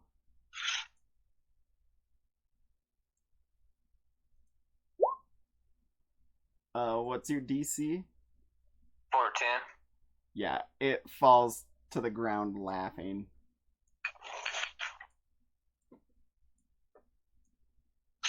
Oh, that's such a great spell. Ooh, so it's prone? It One is of my other prone, and it's campaigns unable I to get ran. up as long as Danny continues concentrating on that spell. Yeah. The other Yeah. twig thing is no longer under Bane, though, because that's Yeah. a concentration one, too. So. Yeah. But she's laughing on the ground. He is laughing on the ground, whatever it is. In one of the other campaigns I played in, we were fighting a vampire, and our bard cast Tasha's Hideous Laughter, and it was the worst roll streak I've ever seen a GM have in my life, and it lasted for like 5 rounds. So the vampire pretty much died just sitting there laughing itself to death. That's great. That is hilarious. I like that. Yes. Alright, so after Sarkamon did that, this twig blight's gonna move forward, followed by the one underneath it. And then Kellen, it's your turn. Cullen is going to try and firebolt the twig blight that is right next to Dougie. Okay.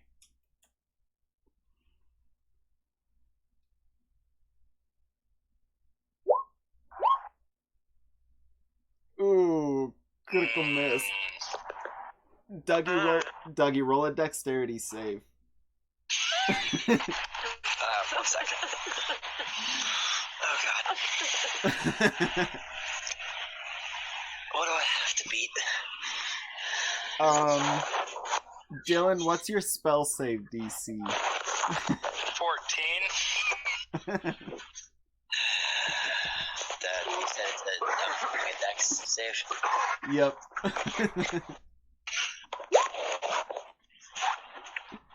Okay, you dodged it. Okay, cool. Nice. You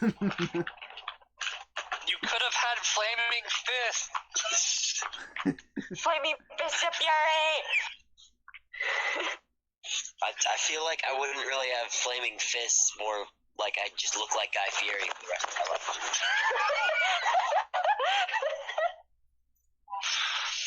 Alright, Stanix, you're up. Alright. I'm gonna come back up to go back up to Druid Lady. And she's on the ground, so yeah, I get advantage. Yep. That hits. Oh, damn. You can tell with that hit that it's bloodied.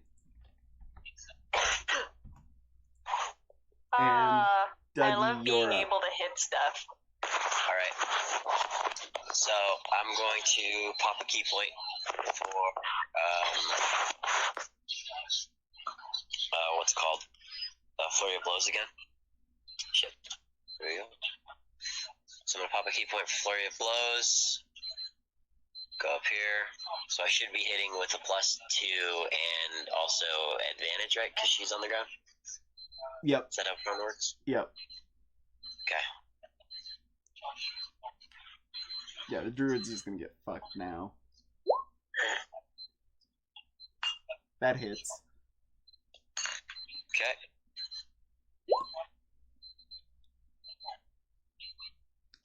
Okay.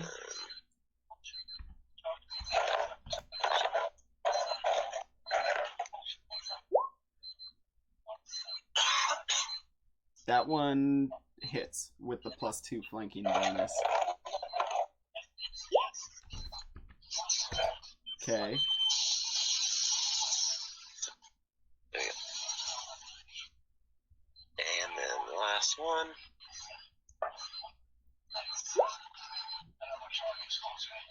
And that hits.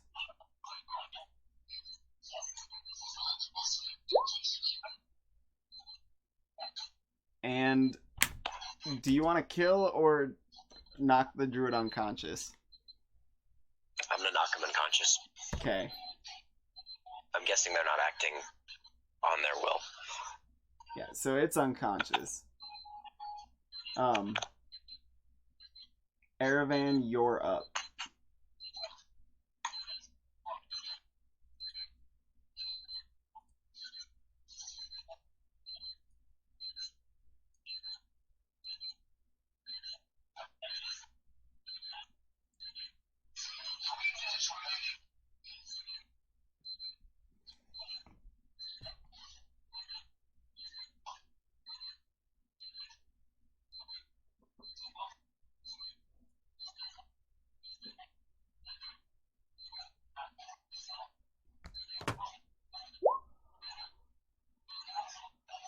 I was just gonna ask if your mic was working. No, I can't, Mark. Can you hear me now? Yes. Yes. Okay. So I said I was going to shoot my crossbow at the one that's by the Lorax's foot. Okay. And then I was asking if I was still stealthed or not. No, they know where you're at after that first shot. Okay. And that misses. Okay. I'll stay where I'm at. Okay. And then the Twig Blight up here is gonna move and attack Danny. I use cutting words. Oh, that's the wrong one. It's gonna miss, so yeah. It missed by 2 more. Yeah, it really missed. And you're up.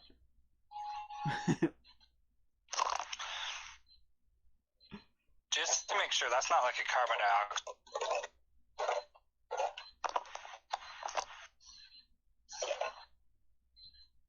The beeping? Yeah, I'm not sure.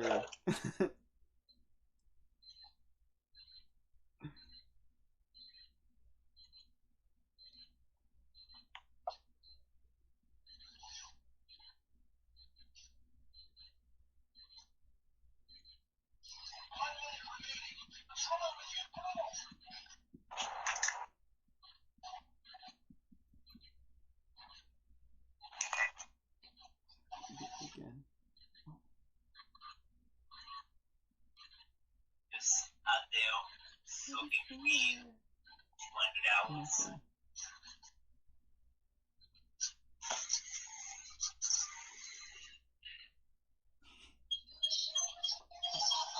You're a chopper.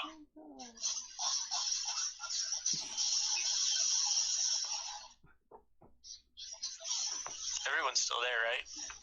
Yeah. Yeah.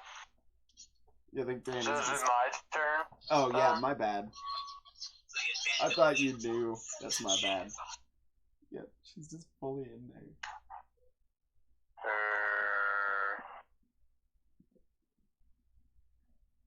Yeah, sure. Oh.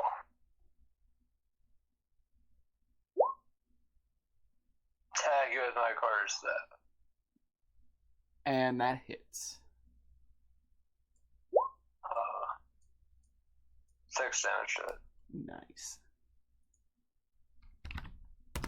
Alright, so... this Twig Blight is going to move forward. And Kellen, it's your turn.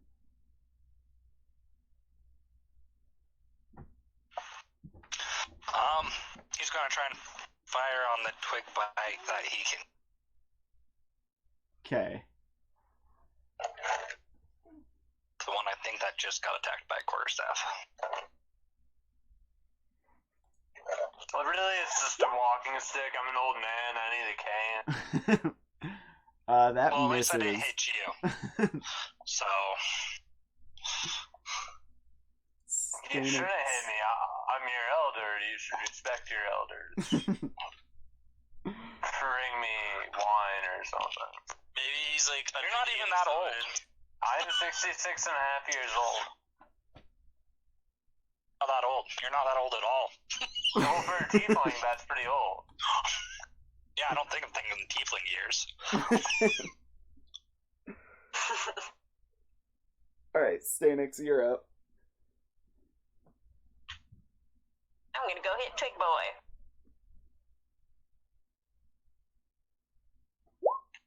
That hits. Yay!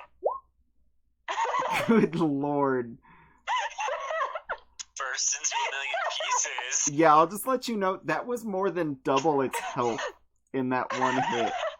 Like, its total health. If this were a character, one of our characters, it would be permadead. Yeah. Alright, Dougie's up. What do we got left? Just There's Just two the more two hiding by the twig Lorax. bites. Yeah, they're just behind the Lorax down there. Yeah, they're sniffing the Lorax's armpit. Probably because of his corporate greed, he like bathes in coke or something. Getting that good. Yeah, Cole is like... I'm gonna attack, I'm gonna attack the one. The Lorax really speaks for the trees. I was like, no, he's Jesus. just in it for corporate greed. Are you telling Jenny the story of the Lorax? Yeah, she woke up, so now she's in here playing the Lego game on the Switch, hanging out. Legos. Hi, Jenny! Jenny. Hello. Yay! Alright, so I'm gonna attack the one on the left. Okay. And that hits.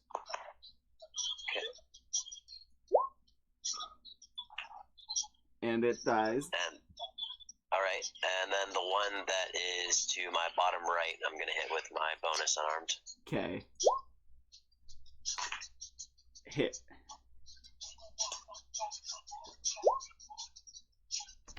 Okay. And Aravan is up. Unless, do you have one more attack?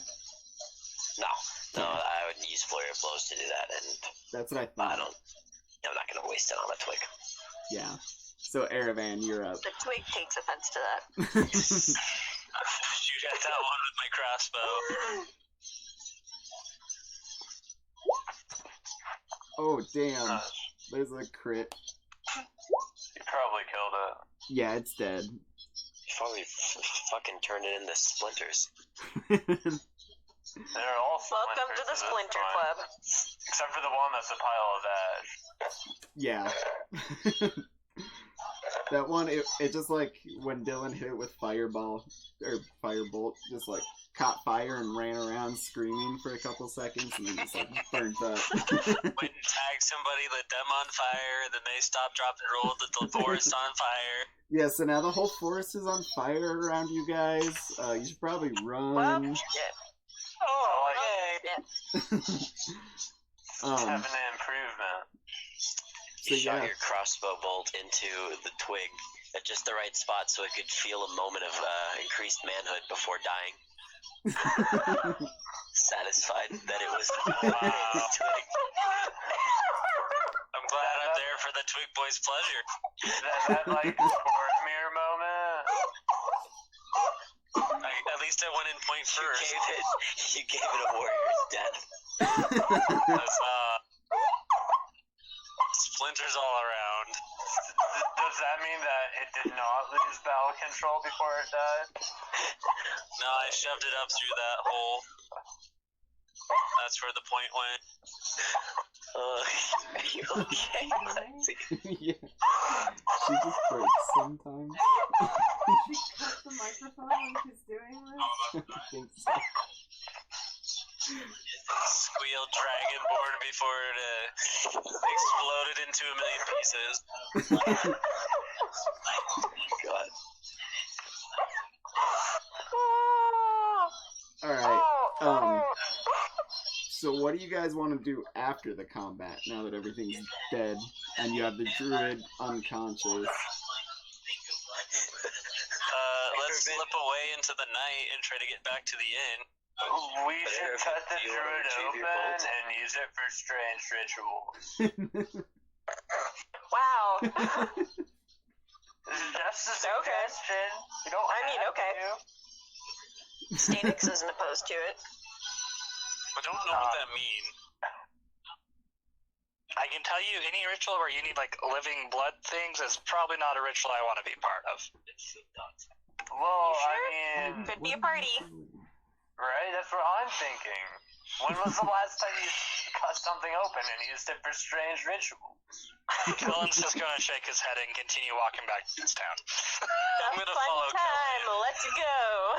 I checked the druid for money. I was just gonna say, is And anyone any gonna search the valuables. druid? I am, in fact.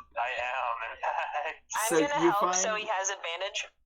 You find a spell scroll of barkskin or of shillelagh and a potion of barkskin. Oh, I'm not surprised.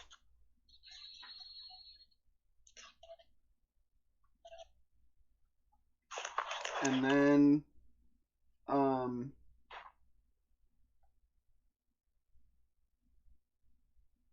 roll 3d6.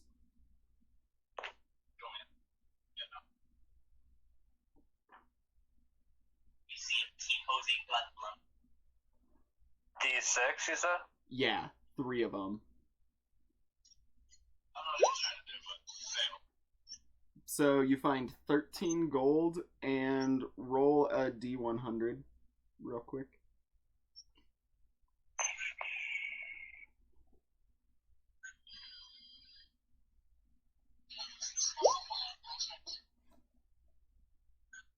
And a potion of healing.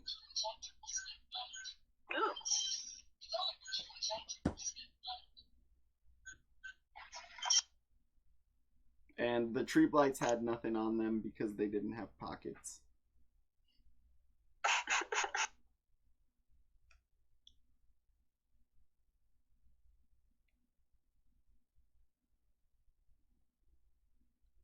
Alright.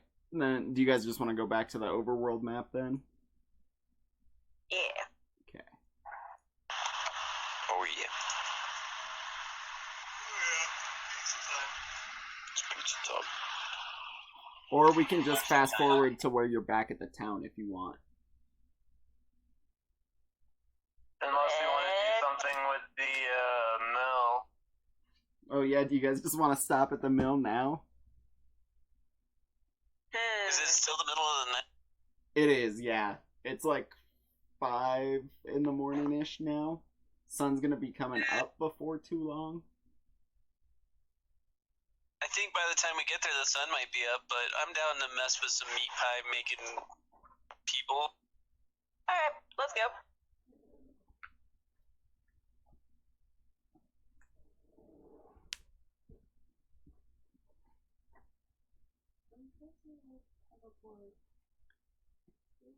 Alright, so the mill is O on the map.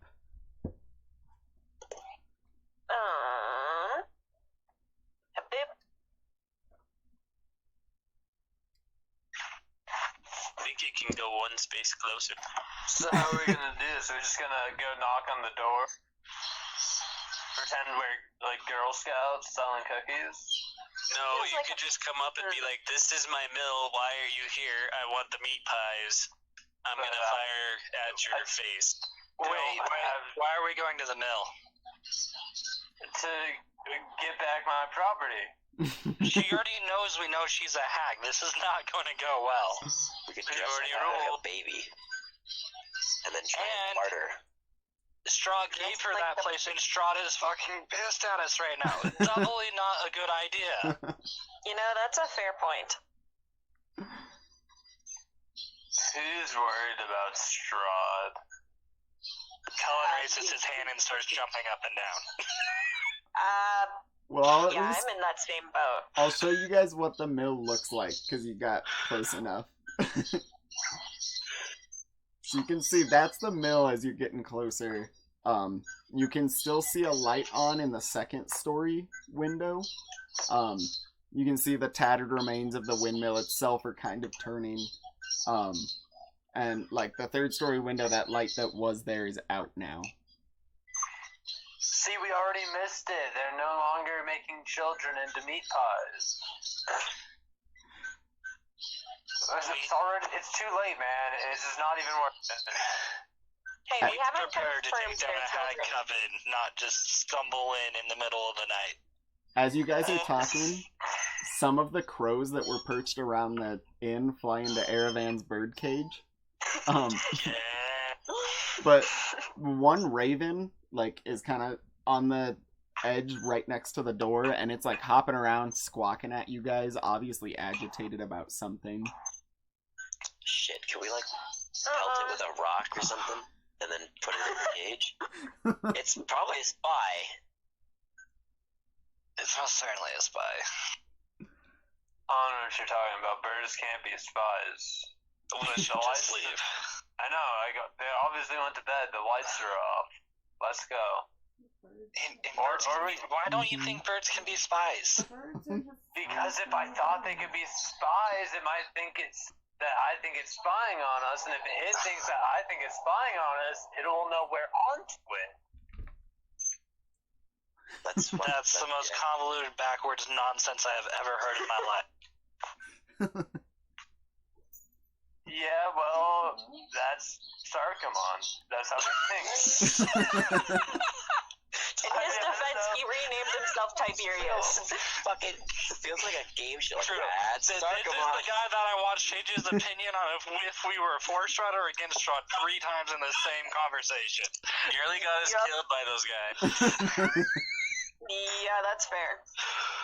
And then try to claim he had no idea who he was. Yeah. Twice. Okay. Anyway, so we're walking away from the mill, right? I flip a coin. Yeah, I'd say so. Aravan really likes flipping his coins. I say we stay. Aravan just starts walking towards the door. Let's go! Aravan, he just really wants that bird for his bird cage. Stare it down. How You close, will be mine. Can you throw your cage like a Pokeball? how close do I have to be for it to fly in? You can tell, for some reason, this bird isn't flying in on its own. Can I do, I don't know, what could I do to try to persuade it? Well, first, roll an insight check. An insight check? Yeah. The birds are familiar or under control of something bad. And if we had it in the cage, that's like worth twice. That's double bird points right there. Or we Yes. just piss off whatever it has it. Like, So, They'll never know. We trick. Did we talk about if you're watching us right now. that he would fly into the No, cage? no, the lights are off. We're good. Did I find out anything? you can tell that the bird is trying to warn you. Like, that's why it's hopping around. Oh, it's Okay, warning good. us. Let's get out of here. And the bird flies away and heads north. In the direction of Vallaki. Smart bird. We should follow the bird. All right, through the woods we go. Not really, but Over the river and through the woods to the Valkyrie we fly. Because at the mill we thought it was a thrill, but we knew we were gonna die. way to go, Mark. I think after a rest we can totally take them. They're just hags. I mean, we got those. We're like 5 level 4s. We can take some hags.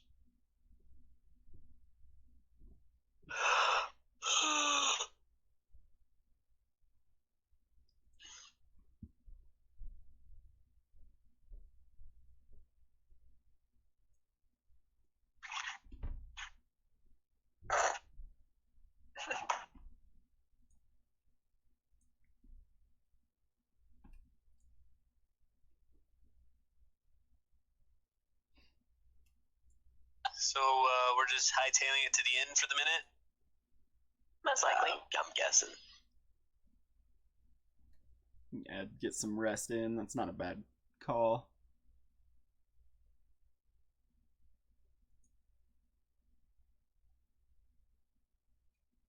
So, on your way to the inn, you do see, you didn't notice it before, but on the south side of the street, there's, you can see a wooden sign hanging. There's like a stockyard over there. So there's a large warehouse with a bunch of smaller, like, buildings around it. Obviously, there's just a bunch of stuff stored there. And the sign above the gate says it's the Arisek stockyard. And you can see parked at the southern edge of the stockyard is a sturdy carnival wagon. The colorful paint is peeling, and you can tell that the lettering on the sides spells out Rictavio's Carnival of Wonders. And it's like the back doors are latched shut with a huge, heavy padlock. Interesting. Sounds like a pretty nice valuables guy. in there? Do we really want to steal from the guys? You know, didn't we meet him? We did meet him, Yeah. and he's stuck here just like we are. I don't think we should steal from him whatsoever. When you guys can't Also, get in what do right you- now, or currently, because there's like it's still closed. It's early enough in the morning; they haven't opened yet, so there's locked gates. So you'd have to pick a lock to get through. Pick a lock to get into the town. No, into that stockyard. Oh, It's like this little But what do you cut think out here. he has in there that he needs such heavy security for? probably himself. He doesn't want anybody stealing him. Probably Who the would body. steal an old man? I don't know. Ask Sarkamon. He stole his body, didn't he? Wait, what? I stole know. what? You're old. you tell us what you would steal. Oh. I mean, your mother? She wouldn't be the first time. My mother gets around. That's why I'm so salty. Damn. I don't know. Riches and jewels? The bodies? Bodies of who? I let the bodies hit the floor. Yeah, but then you gotta put them somewhere. This might be a pig farm in disguise.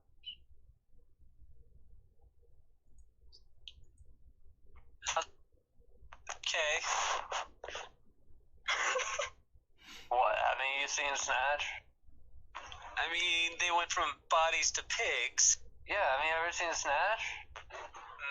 There's a guy with a pig farm, and everybody he kills, he takes and feeds to his pigs. Yeah, that would make sense because they do really good at destroying bodies. Yes, they eat They everything. won't just. Mm-hmm. It's better than acid. That's true. It's their piggy doom. Gosh, I hope I never get killed on a pig farm. It's That. It's probably just an industrial complex with a few, like, strange horrors. That's the wagon you guys saw, by the way. Yeah. See, it doesn't look like a demon's gonna come out in a year, so open or something. Do those birds fly into my necklace?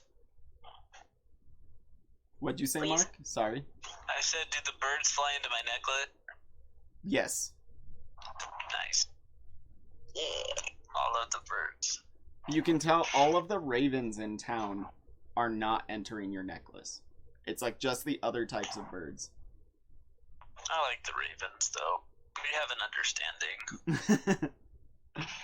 So, as you guys are heading into town, I don't know why I Hey can't guys, move do them you on think he here. hides drugs in that wagon? Is that No. what his circus is? Is really just cover? Just I a think- really intense drug trip. Really had a circus and came here to capture dangerous things to make his circus more famous. You're too trusting. Live a Like, little. say Have something some about imagination. You're hunting drugs? No, I just came here to destroy stuff. And kill monsters. I don't even know why I came here. I just kind of turned up here. To be fair. We offered you enough liquor. From what I that know of just- you, that does not shock me even in this. So as you guys are heading towards the inn, you can see like at the southern fork in this road, it leads to what looks like the town square, and there's a number of people gathering there. Do you want to check it out on your way to the inn? Yeah. So as you come down, you can see the shops and homes that enclose the town square are decorated with limp, tattered garlands and painted wooden boxes filled with tiny dead flowers. At the north end of the square stands a row of stocks, locked in which are several men, women, and children wearing crude plaster donkey heads. In the center of the square, peasants in patchwork clothes eye you suspiciously as they use cups and vases to draw water from a crumbling stone fountain. Standing tall at the center of the fountain is a gray statue of an impressive man facing west. All around the square are posted proclamations. So there's like a bunch of like posters on the wall that all read, "Come one, come all, to the greatest celebration of the year, the Wolf's Head Jamboree. Attendants and children required. Pikes will be provided. All will be well. Children required? What? Yes, attendants and children required. And it's We, signed the Baron. That's an unnerving sign. We better back out then. We don't got no kid unless we want to dress up the little guys. Do you think they eat the children? Well, so you can tell No, what I it think means is they like cage 'em. what it means is like if you have kids, like you're required to bring them to the festival. If you don't have kids, you can still go. But it's just saying attendance is mandatory for everybody in the town. Said dress up the little guys. When you say it, you look at Kellen, and he has like a little flame handling above his hands, and he's just staring daggers at you. And then when he notices you make eye contact, the flame just disappears. I wink slyly and smooch, blow him a kiss. Why so salty, Kellen? I was only kidding. No one's gonna dress me up as a kid. I don't know, maybe I can force you into those clothes. And then high five, Stenix. I high five him back.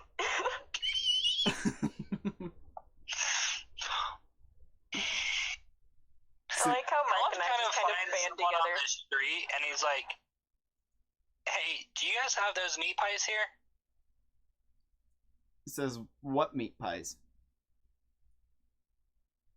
The Magarattis or something meat pies. Morganthas? He says, "Oh yeah, she comes occasionally. She's usually in Barovia though." Oh, okay. So she doesn't really come up here a whole lot. No, a couple times a month maybe. People here, it's more of a delicacy. It's not a addiction for us. Okay. And you can tell while you're talking, you can tell the reason that people have gathered is there's a figure in like he's got a cloak on with the hood up, going around town, swapping out all those notices about like the Wolf's Head Jamboree. He's putting different ones up in their place. Everyone roll a perception check real quick.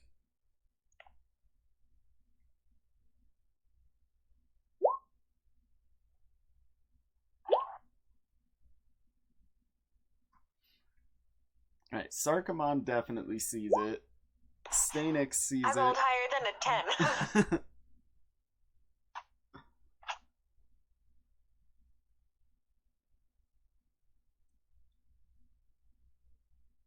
Well, Sarkamon and Stanix can see when he like reaches out to put up one of the notices, his cloak kind of falls back a little bit. You can see his right hand is normal, but his left hand is like it's a dark blue, almost purple color, covered in scales and spikes, and he's got like really long nails on his fingers on that hand. But like I said, the other one's totally fine.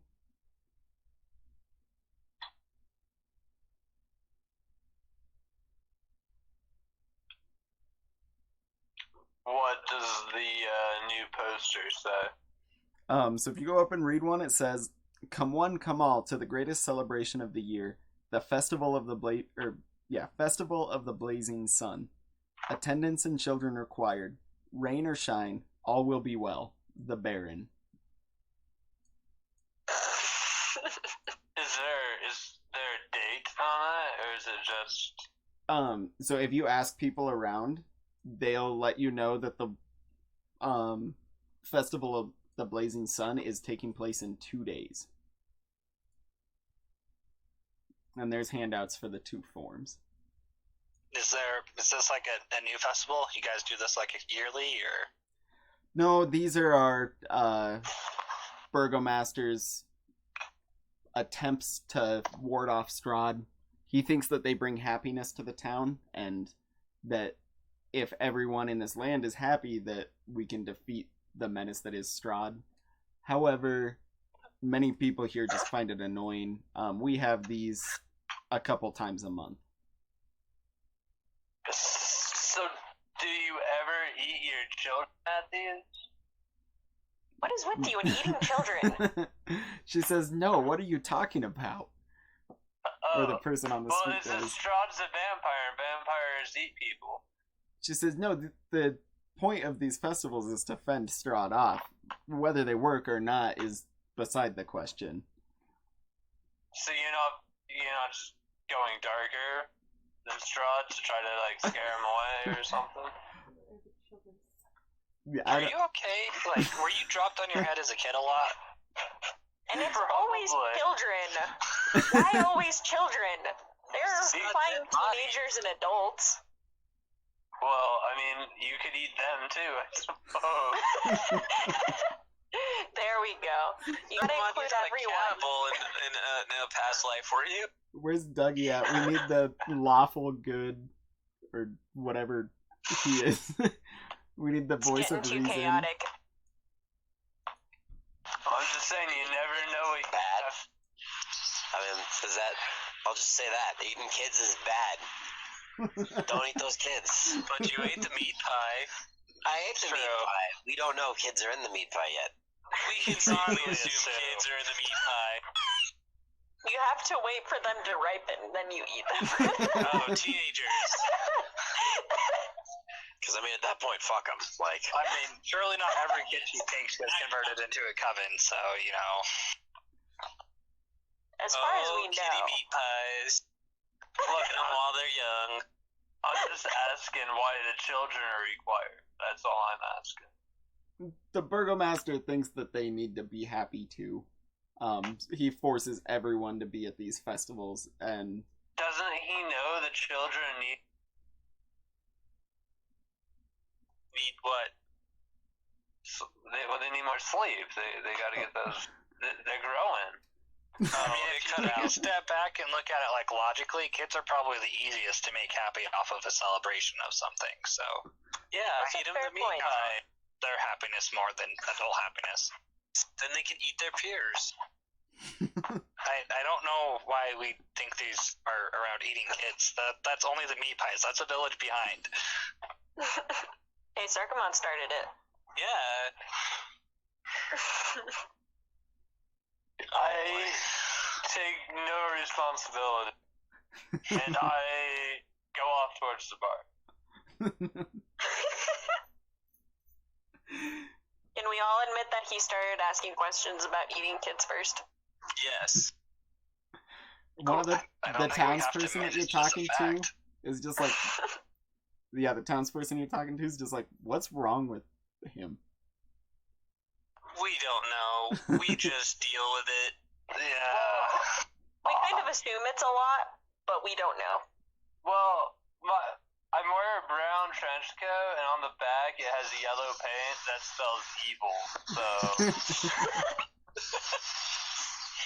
It's I part of thought the game. you were neutral still. I took I a while. am chaotic neutral.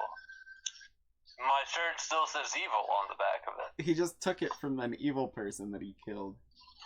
Of course. I'd like to see him try to put it on Dougie. See what Dougie does wearing a shirt that says evil, but he's lawful good. It's the spoils of It war. doesn't say evil. It says live. You just have to look into a mirror. You mean you have to flip it upside down and then, like, rotate the letters 90 degrees or something? Yeah. And then you'll see that and you'll be like, wow, I'm inspired today.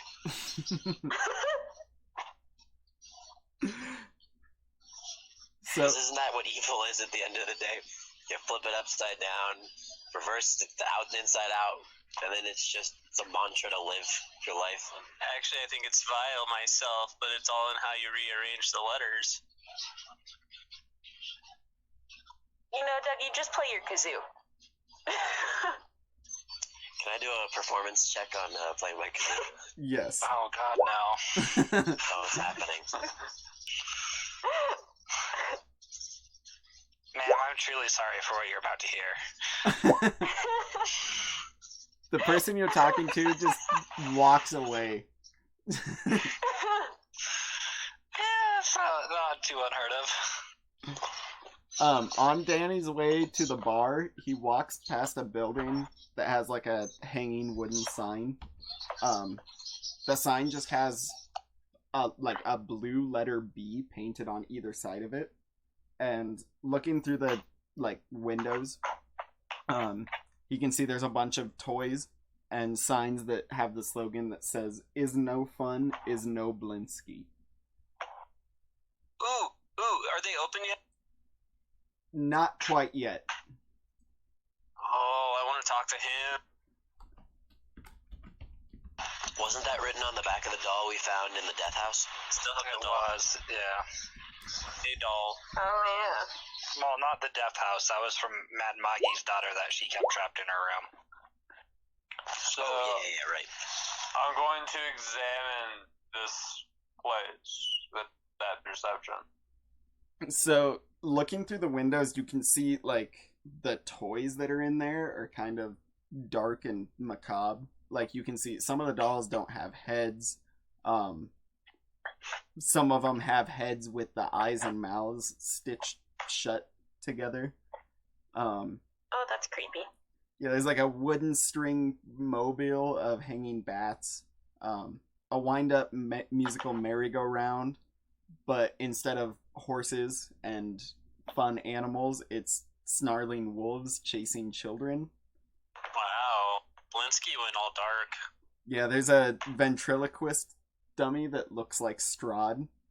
And there's a doll that looks remarkably like Irina Kolyana. Oh. Still that. Maybe I don't want to know the voodoo that he do. You know, I'm pretty fucked up, but wolves chasing kids, that... We should steal that doll.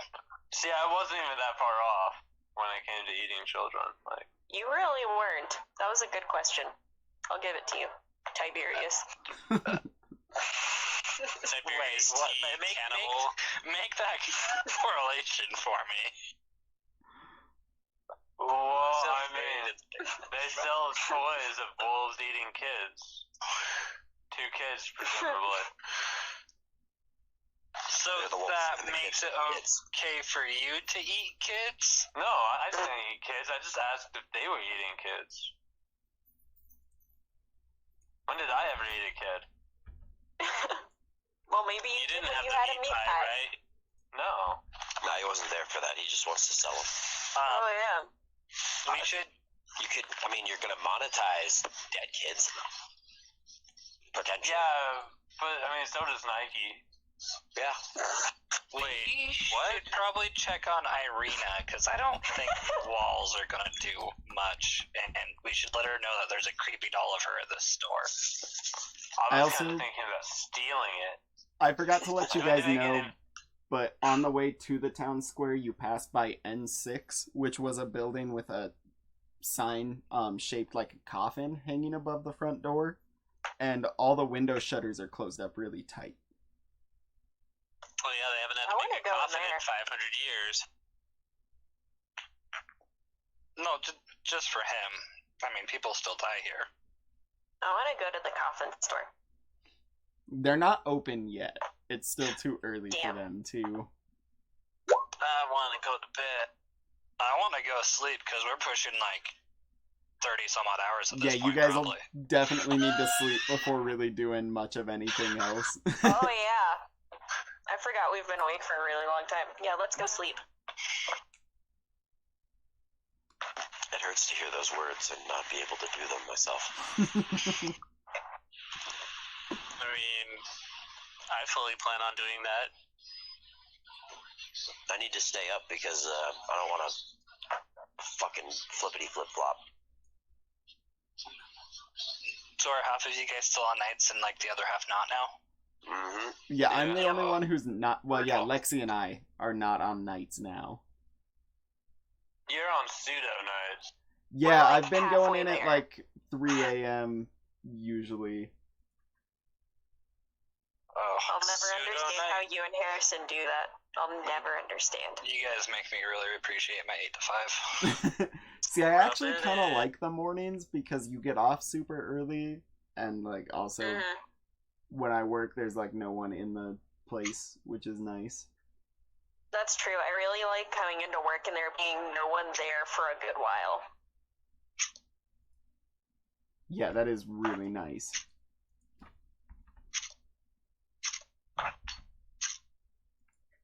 Yeah, that's the one thing I miss about overnights. Being there when there's only like an hour of people being in the store. Oh my god. Hi, Mom. That is not what I thought that was reaction was for.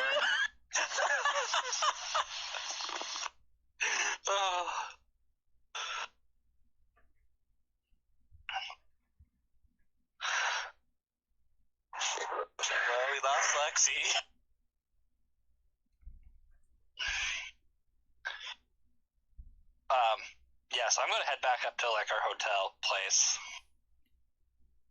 Or the inn where they told me they would get me a room if I showed back up.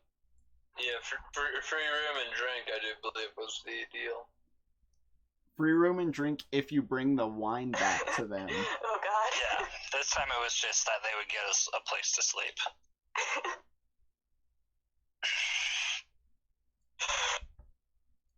I very faintly just heard my door open and then my bed creak. I look over and my mom is just laying on my bed. Oh my god.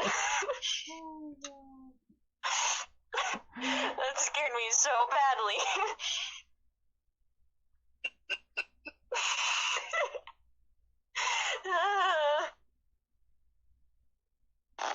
You need to improve your perception checks. Oh no, in real life I suck at those. So when There's you a guys reason why Justin would use it against me. when you guys come into the bar, you can see Danica, Erwin, and Irina sitting at the bar talking. They've obviously been up all night as well.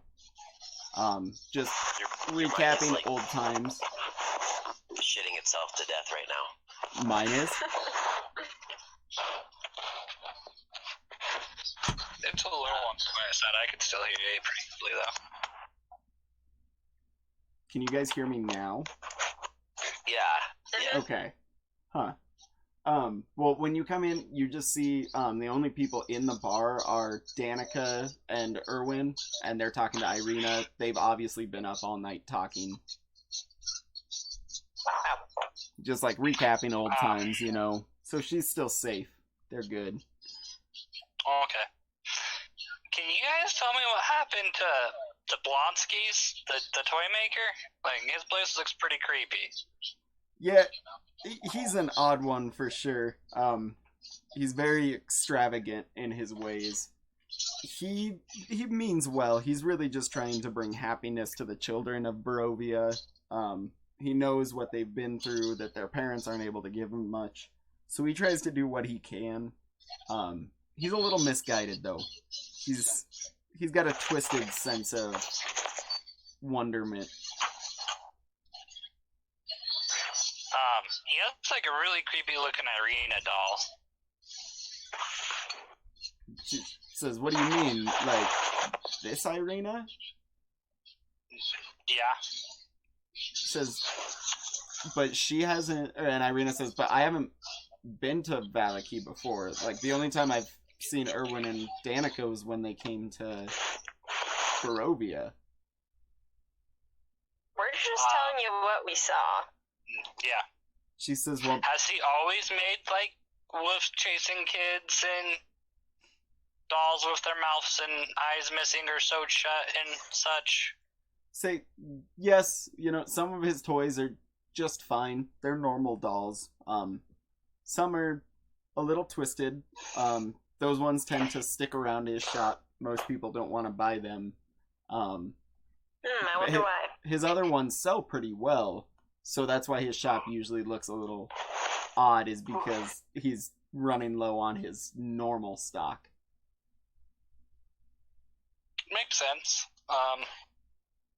But yeah, there's a pretty creepy Irina doll there. So, also Irina, Count Strahd was pretty upset to not see you at dinner, and I don't think we improved his mood when we left. So, you know, just be wary of that. I thought we did a good job. I thought we were good friends by the time we left. She says, Yes, Tiberius, you two were very good friends. She says, "Well, it's probably a good idea I didn't go. You know, given what I would he's agree been with doing that. to me." I don't think you would have made your way out of the castle by any means. We barely did. But yeah, just wanted to let you know that I'm about to pass out. So, like, do you have a room I can rent or go fall asleep in? Yes, they say. Let me show you the map. Mark, I'm sorry, I don't know why your token got moved to the other side of the map, or his other layer, but now you can see again. But yeah, they lead you guys upstairs, Irina says maybe tomorrow we can, or when we get up, we can go check out this toy maker shop that you're speaking of, because this intrigues me. I think that would be a fantastic idea. And actually, if you do fall asleep tonight, I would recommend having someone in the room with you, just in case. I was just gonna say, so they have one room with 4 beds and one room with 2 beds. How do you guys want to split up? Guys and girls. Yeah, it might be safer if Irina stays with Stanix. Okay. Then the other 4 of you in the other room. Yeah, that works for me. Sure. Okay. So they lead Irina and Stanix up a stairway. On the north side of the inn. Danica leads them up there, and she shows you guys into this room here. Says, "This is the children's room. They will sleep with us tonight, so make yourselves at home." Erwin leads the rest of you guys out front of the inn and around to a staircase on the northeastern corner of the building. That's not deep. It leads upstairs, and it's actually the balcony on the other side of where you and Irina came up.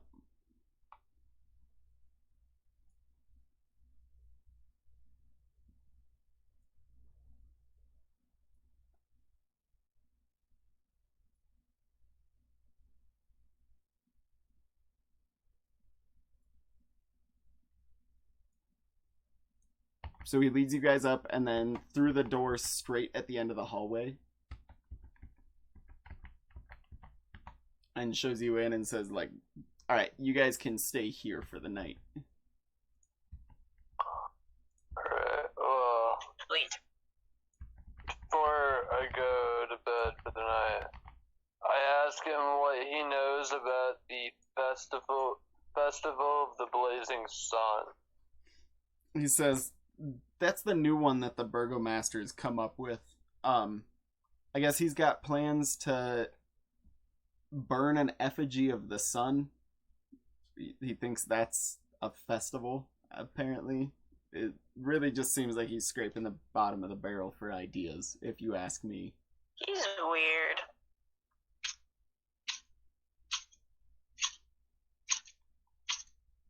He says, Yes, well, but I wouldn't let Where- him know what you really think about it. He's a sensitive man. Well, I don't like him, and he probably smells like farts. Very least cabin. And I'm grumpy because I haven't gone to sleep yet. Probably smells like ass cabbage. Yeah. Alright, so Who changes those signs out? who do you mean? Like, guy with the weird arm. Did his arm look like a fiend's arm or something like that? He asks. Yeah, pretty much. He says that's the Burgomaster's henchman. His name's Isaac Strahd or something like that. Which I'll just give you guys the handout for him now.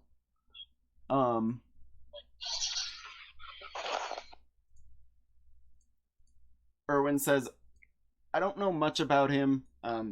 He's kind of a loner, especially because of the arm. He tends to just stay by himself. I do know he's lived in this town since he was a child, and he had a sister that went missing when he was young. Him and her were playing in the woods one day, and his parents found him out there missing an arm. It had been like forcefully torn from his body, and his sister was nowhere to be seen. She was never heard from again. Isaac came back and didn't really ever say anything, and then all of a sudden one day had that arm and became the Burgomaster's henchman. He says, beyond that, I don't know anything else. He's an odd one for sure.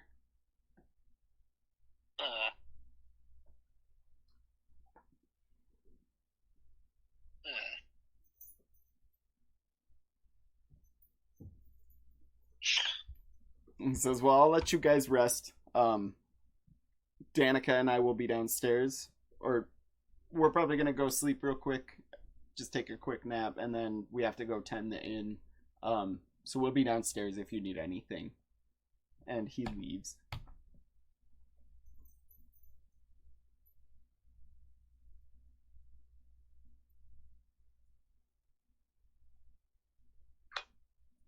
So it's about 6 a.m. or so, I would say.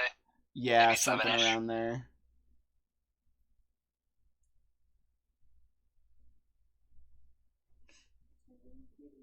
So yeah, if you guys... I would say what you could do is take, like... You do, like, a shorter rest. Or actually, no, you'd probably need a full rest after how long you've been out. You do, like, a long rest, explore the rest of the town, and then take a short rest and get it to, like, 2 days out, basically. Works for me. Nice. So yeah, you guys can all restore your health. And anyone who doesn't still have inspiration, which I think, Mark, you're the only one who's used it so far, you guys can reuse that. Or, like, restock it. Have I used inspiration? I think you might have used it in, like, the first session when we were in Death House. I don't remember, though. I keep forgetting we have it. I don't think I had yet, but I don't know. Everyone can just make sure that they have inspiration, basically.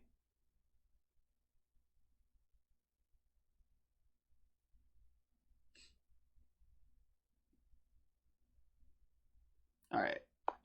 Do you guys want to keep going? Because I don't have to work tomorrow.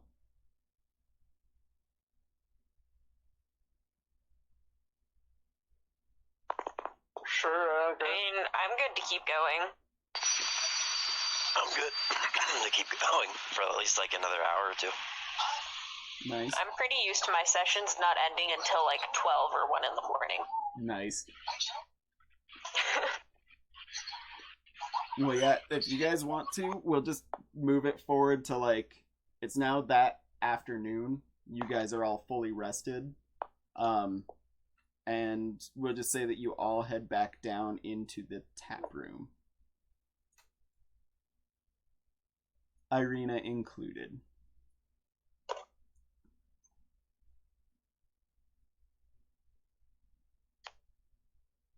I mean, I got stuff I need to do in the morning, so if you guys want to continue on without me, I might call it, but...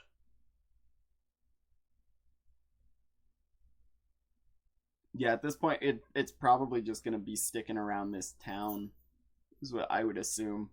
Because, like, if you went to go to the mill right now, it would be nighttime by the time you got there.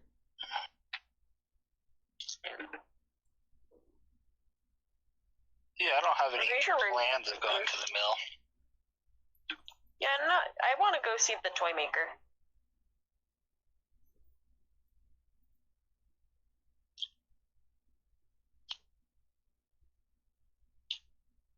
Yeah, you guys want to go just do the toy maker real quick?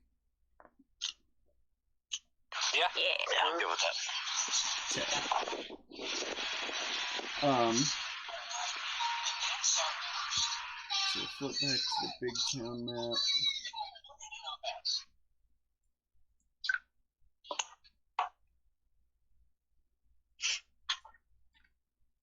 So when you get to the toy maker shop, you can see that he's got like lanterns lit inside. It is open for business now. So who is gonna enter first? I don't know. The toy shop or what? Are we Yeah, entering? the toy shop. Alright, I'll walk in. Okay. Stanix will follow. So when you walk in, you can see there's like a large man behind the counter with his back turned to you, wearing like a ratty, dirty old jester's outfit. You can see like running across the countertop is a small monkey, and he hears when he opens the door, or when you open the door, there's like a small bell that chimes, and you can hear him just almost instinctually recite, Welcome, friends, to the House of Blinsky, where happiness and smiles can be bought at bargain prices. Perhaps you know a little child in need of joy, a little toy for a girl or boy. And you see this guy. Oh, hello, sir. He says, welcome, welcome. Take a look around. Let me know if you need any help.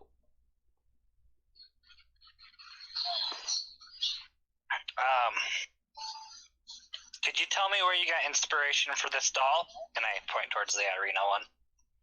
He says, oh, that's a very special doll indeed. You can tell he doesn't like talking about it. And he kind of grabs it and puts it behind the counter. Yes! He's like, that was never supposed to be out there. Irina's with us, right? Oh, yeah. And she totally is. And she's like, yeah, that did look a lot like me. She's like, who did you make that for? And the man replies, well, it's not the first one I've made.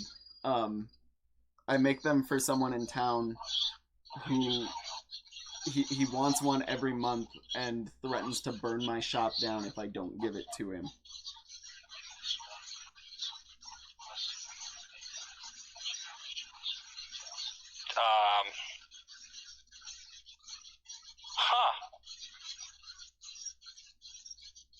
Might we ask who is threatening to burn your shop down for these things? He says, I just met you. How do I know that you won't rat on me? You realize the girl that these dolls are modeled after are with us, right? Says, oh, that's undeniably true. He's like, his description for these dolls has been becoming more and more detailed.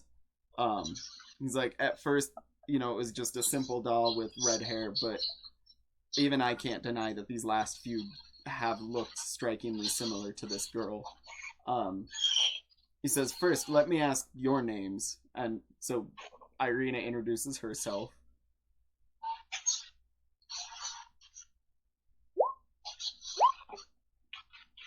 My name, Gary Tobias.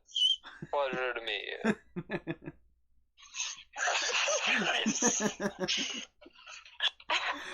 Hold on a sec, let me see if he can detect it.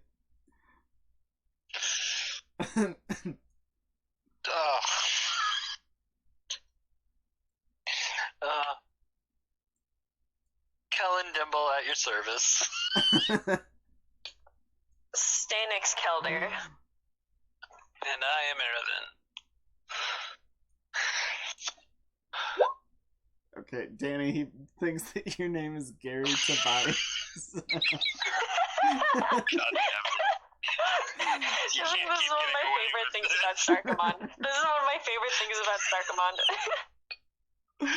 So he introduces himself as Gadoff Blinsky. And he says, he leans forward and he looks around, first he glances out the windows of his shop, leans forward and cups his hand around his mouth, and he whispers, they're for Isaac Strahd.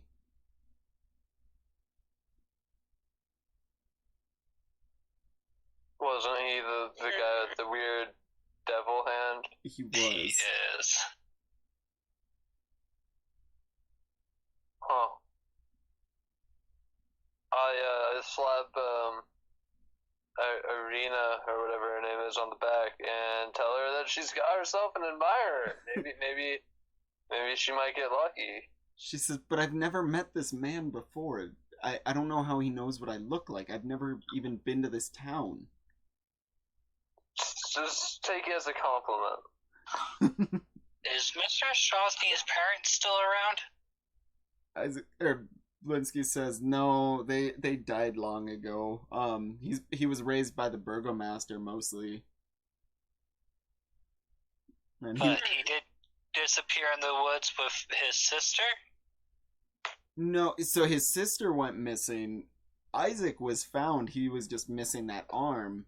And then his arm apparently grew back one day. Were those the woods between here and Barovia? No, they were the woods to the north, between here and Lake Zarovich. Huh. Okay. He says, "What brings you guys to my shop?"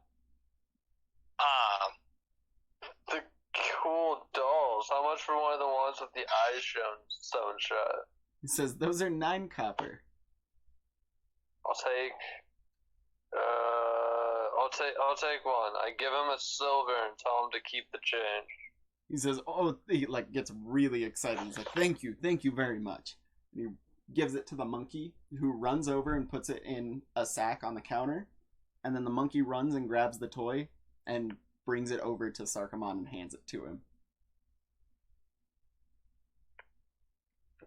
You haven't seen a little girl that ran away here in the last couple of days by any chance, have you? No. Are you looking for someone? We were, yes, and the only clue that she left behind was a doll that was made by you, so we were just hoping. As he says that, I pull it out of my pack.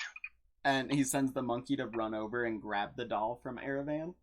And Oh my god, I forgot about this. And he says, "This is one of mine, but this is an older one." He says, I made this probably 15 years ago." And then he kind of glances at the monkey. He's like, "Neat, huh?" He's like, "I've been training him to help me out around the shop." Only if you train him to work out quite well. Back. Did the mom ever tell us how old the daughter was? No, but I've talked to her on a daily basis, so I'd have a rough idea. Yeah, she's like 16-ish. Okay. I guess a young lady at this point, not necessarily a small girl. Yeah, I Small wasn't child, very close enough. clear on that in your thing.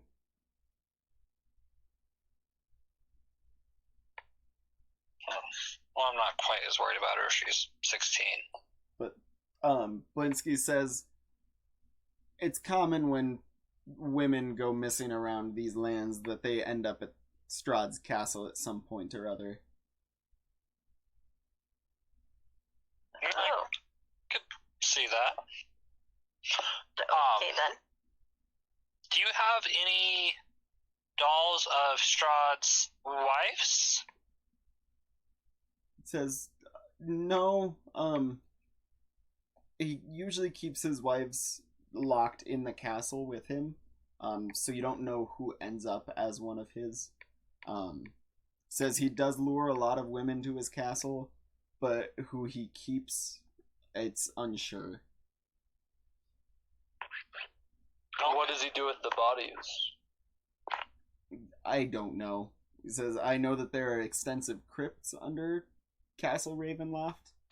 I also know that there's that large chasm around the castle.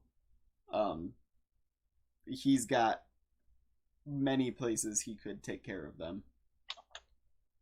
It's a good thing we didn't stay the night. Not quite so sure I agree 100% with that statement, but yeah. He says, "You guys have been to the castle?" Yes, we just had dinner there last night. He says, "Did you see a clockwork masterpiece while you were there?" Not that I recall seeing. He did have a pretty marvelous organ that seemed to radiate throughout the entire castle, which is quite the work of engineering. He said, That was very impressive. He says, no, it's a man, but clockwork. My teacher, Fritz van Weerg, he was a great toy maker, and that was his greatest masterpiece, was a clockwork man. When my teacher went missing, so did his masterpiece. But I've heard rumors that Strahd may have got his hands on it. If you find it, next time you're at the castle, could you bring it to me? I would love to be able to learn from it and emulate more of my teacher. I don't necessarily think we're still welcome in the castle, but if we do stumble across it, I will try my best to return it to you. He says, "That would be great." He's like, the toys that I could make, man, he just kind of has like wonder in his eyes.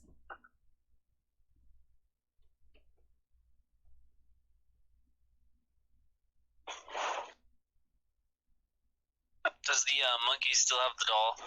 Yes. If you want it back, the monkey will run it back over to you. Yeah, I take the doll back. Okay. He says, by the way, are you guys staying at the inn? Yes. He says, have you met Rictavio? I have met Rictavio. He says, if you guys see him again, will you please let him know Piccolo is doing just great? Him and I have become fast friends. That the monkey? Yeah, yes, Piccolo is the monkey.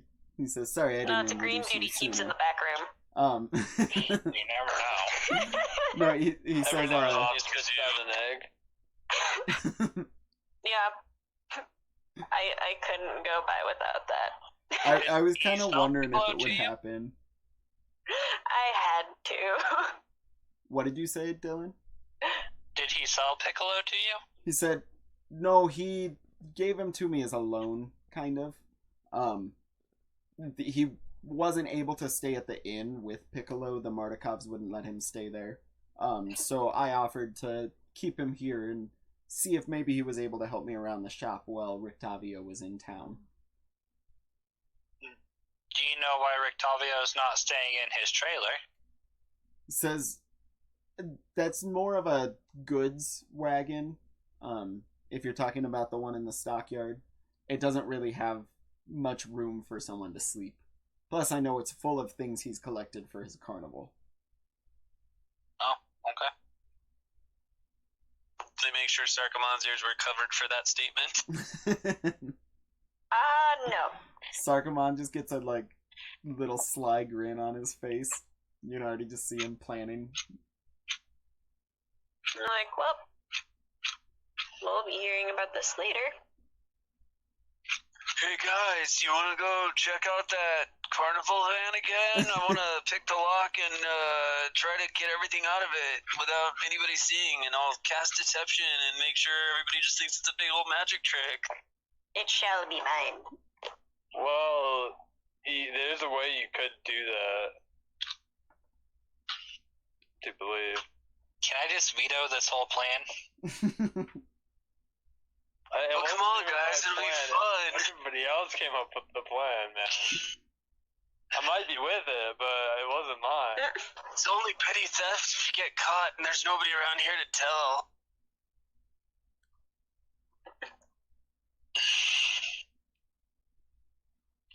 Can't always make fun of Dougie. Do you have anything that you would particularly need help with at the moment?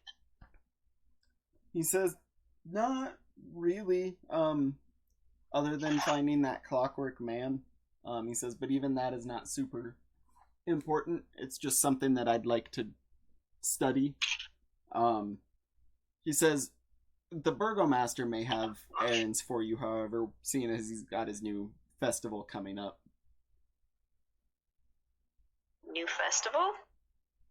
The Festival of the Burning Sun? Ah, right. That one. Oh, yeah, that one. How often does he come to pick up the dolls? He usually gets one a month. He's actually due back soon. That's why he says I just finished this one, and that's why it was still out. But he should be coming within the week to pick one up.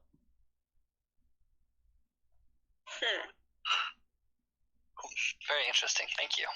He says, no problem. Is there anything else I can help you guys with? Maybe more toys?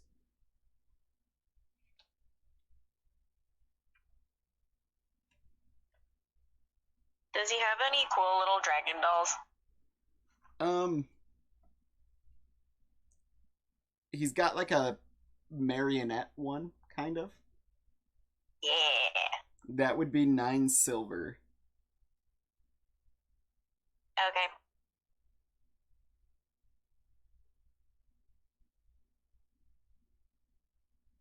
You sure no one wants to buy the ventriloquist's dummy that looks like Strahd? Yes, Nope. I'm sure I don't want to buy the thing that's gonna take over my mind. How much does it cost? God. 9 silver. Oh, I'll do it. Why not? I can think of reasons. They might not occur, but I can think of them. I already know he's watching us, but this will make me feel even more uncomfortable. I can keep him in my trunk, and then it'll be like he's in his own little personal coffin. He's playing dead. Then I can make the dummy talk myself. Just make sure you bring it the next time we're at Castle Ravenloft. Because I want to tick him off even more than we already did. And mine was only a coin flip. It's gonna end up getting possessed like that dummy from Goosebumps. Or the one from Batman. Nope. Dollface or whatever. Oh yes, Scarface. Yeah, that guy. I think Doll's got a big old nope from me. It's all good, Also, guys. Batman villain just called the ventriloquist. I don't know. Something like that. It's like the ventriloquist is the villain, but then he only does crimes when he has the dummy. Yeah, and like he acts like the doll's in charge. Yeah. Yeah. I'm not afraid of a little dummy. I am. Can I roll my Tinker's tools to see if I can build a little dragon that spits out fire? yes. Since he has all of the materials here, since he's a toy maker. Yep. What do you know what the DC is for it? I wouldn't. I think it would just be open-ended. I would be combining 2 tools into one, and I have Tinkerer. I just want to roll to speed up the 2-hour process. Yeah, go for it. Let's see. Do you want that to be a intelligence check or a dexterity check? I would say whichever you want to, because they'd kind of both be part of it.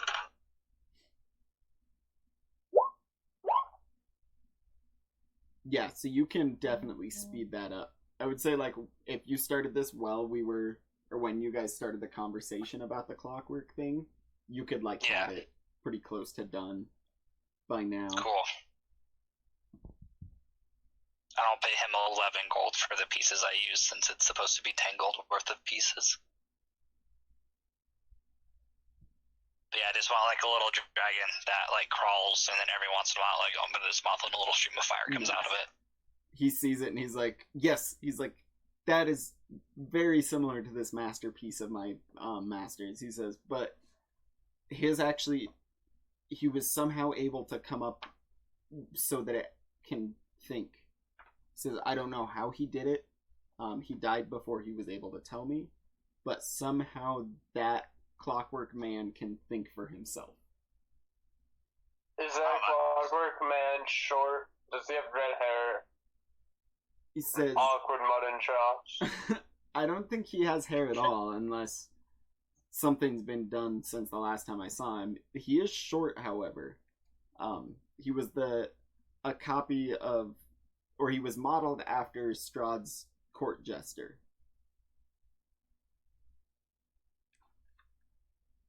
Huh. Okay.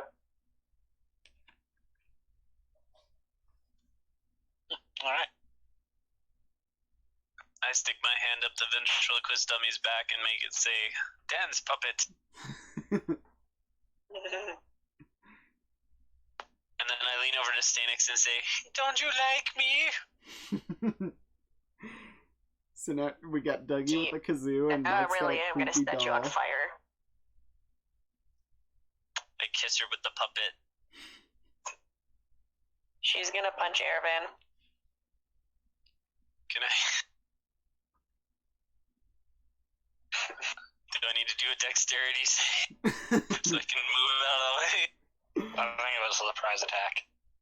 It would technically be your AC. Is it an attack of opportunity? Yeah, she would just roll like a... I think it's just strength. Yeah. Well, that hits.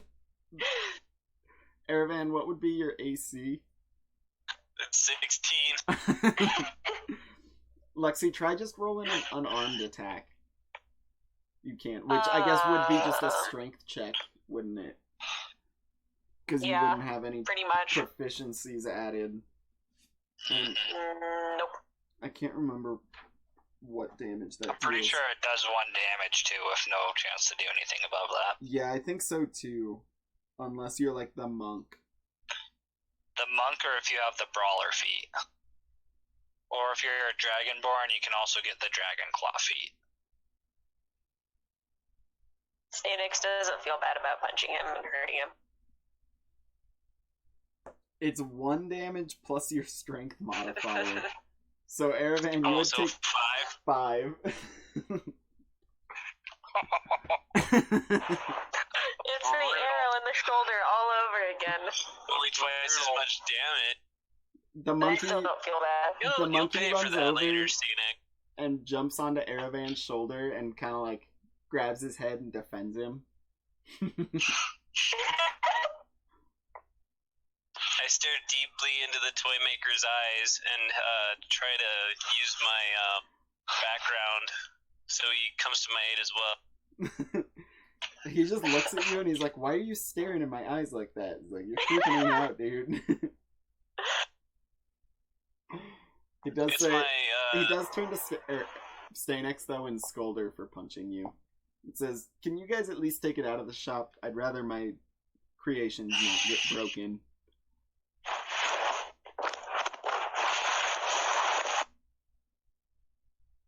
Yeah, I use this on him.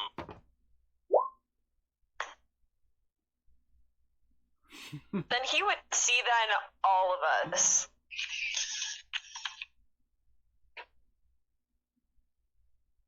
Damn.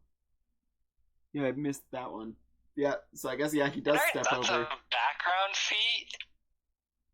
Yeah, for Haunted One. In defense, he's gonna see that in at least 3 of us.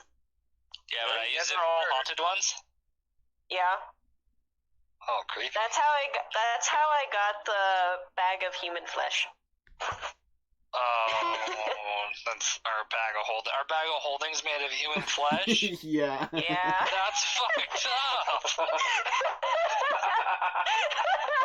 But like,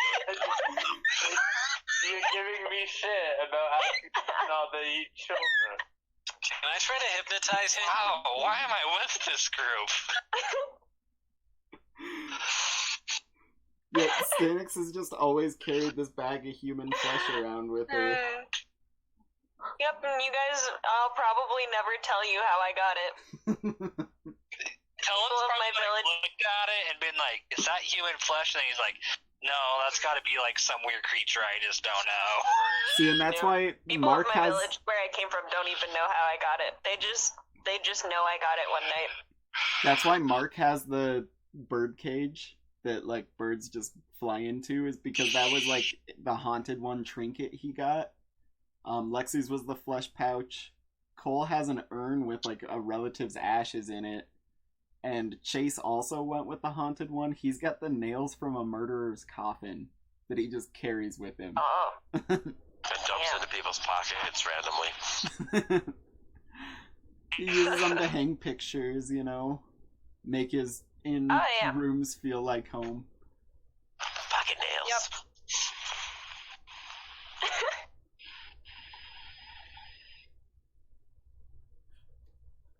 Yeah, I just got researcher for my background because I'm a sage.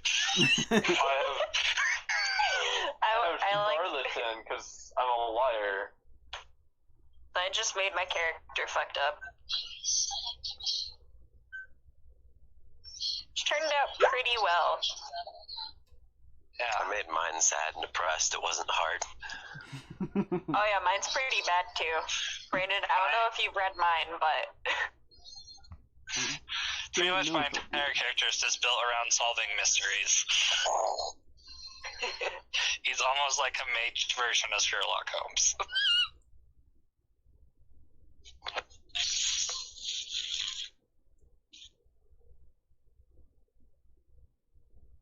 The case of the mysterious child eaters.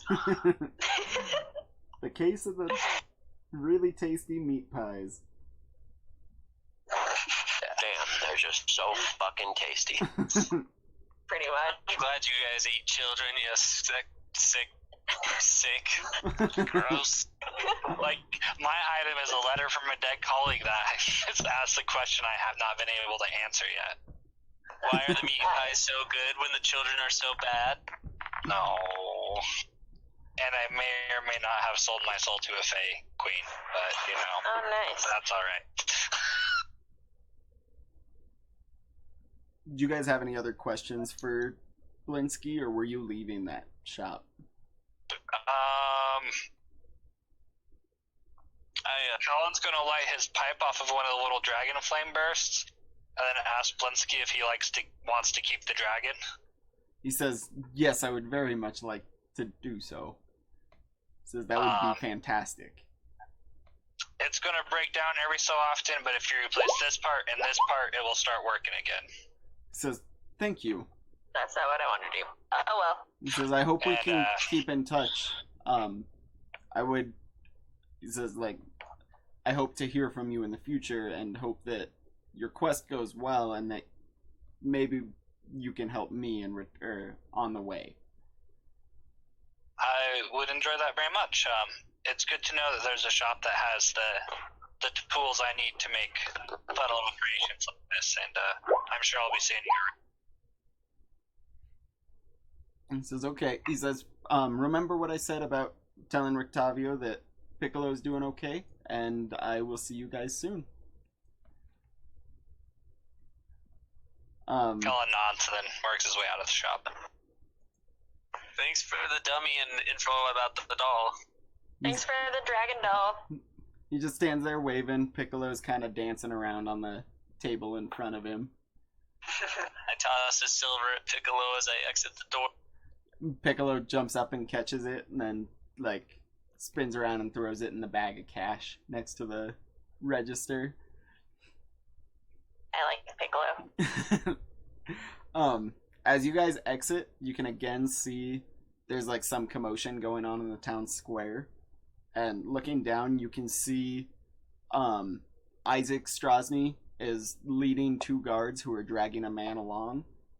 They take the man and throw him into a set of stocks and, like, close him up and then stick a plaster donkey head on him. Oh.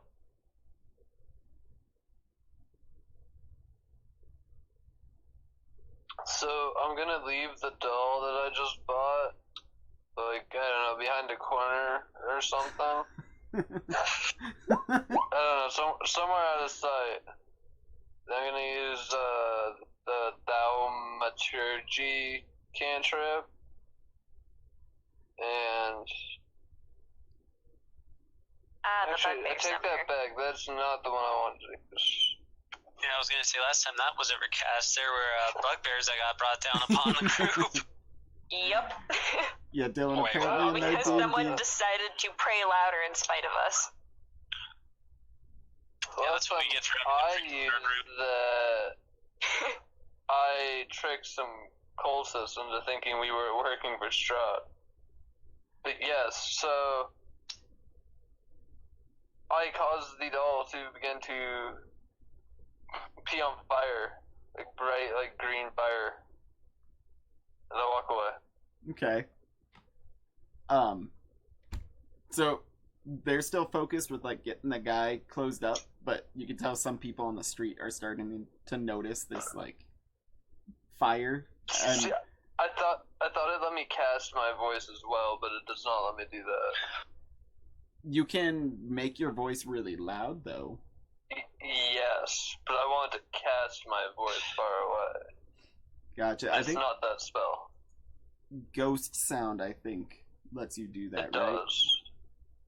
Yes, I do believe so.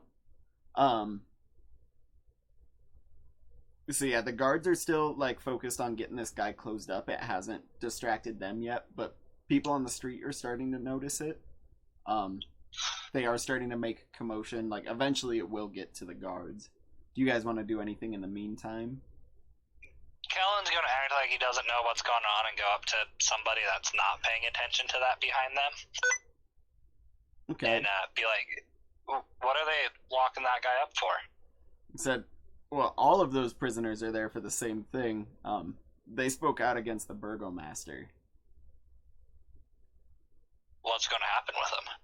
So they usually just they leave them there for a while and wait till they come to their senses and admit that they were wrong, and then they're forced into doing things for the burgomaster for a while, and then it goes back to the same old life of attending his festivals every couple weeks.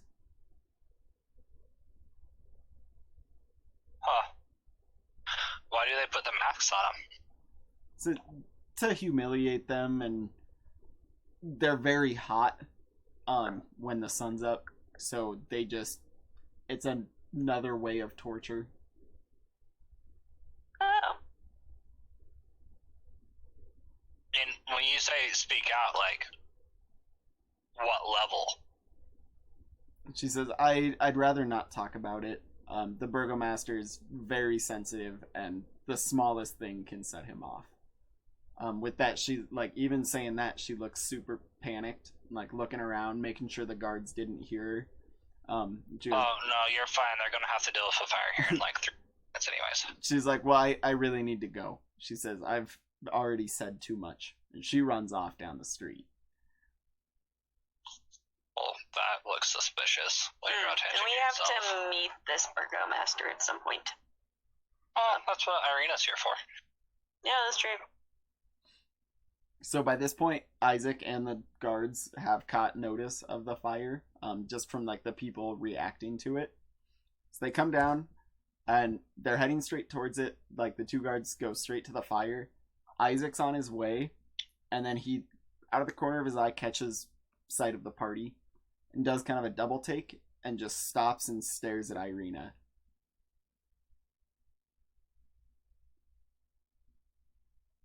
Can we help you, sir? We noticed he did this double take? Yes. I'm gonna step closer to Irina. Okay. And Kellen, you asked if you could help him? Yeah. He just kind of shakes his head and he's like, no. He's like, I'm sorry, something distracted me. And he goes back and just turns around and starts helping with the fire.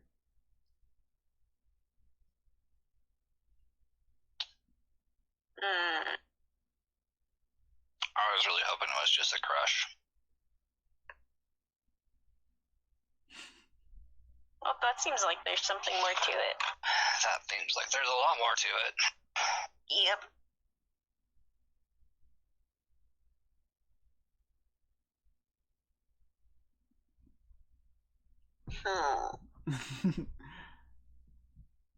You guys want to... Irina, do your family have any connection to anyone here besides the inn owners?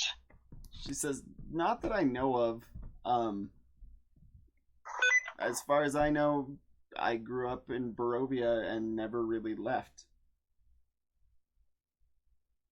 As far as you know, what does that mean? That's what she's been told. Yeah, we all lived something we can't remember. Some of us more than others. When's your earliest memory, Irina? I just remembered being at home with my father and Ismark. Before that, my life it's just kind of cloudy and foggy. I can't really recall anything before I was maybe 6 years old. That's pretty fair, really.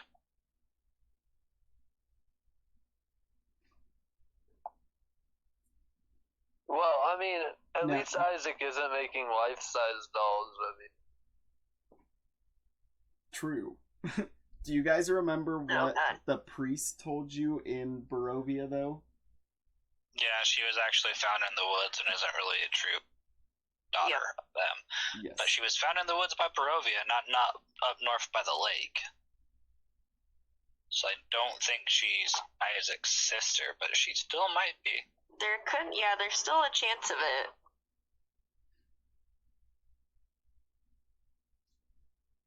So yeah, Ismark, or not Ismark, Isaac and the guards get the fire put out, and then they head back. They make sure that the man they locked up in the stocks is secured, and then they head off down the south fork out of that town square.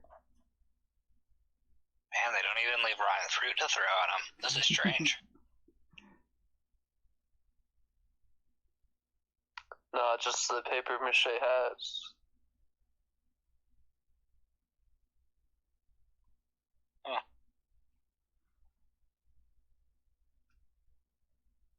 Oh, we got anything else to do in town? So you guys did see too. I didn't mark it. Or you would have been able to see on your way into town.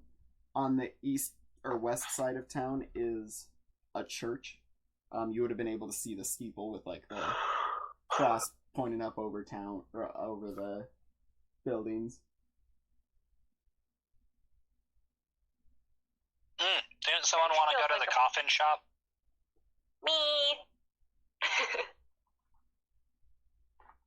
Alright, so if you guys go to the coffin shop, which is N6, What's N8? N8 is just the town square. Okay. So we're closer to N8 than whatever N we're on at the moment. Yeah, you moved down a little bit from the Blinsky shop.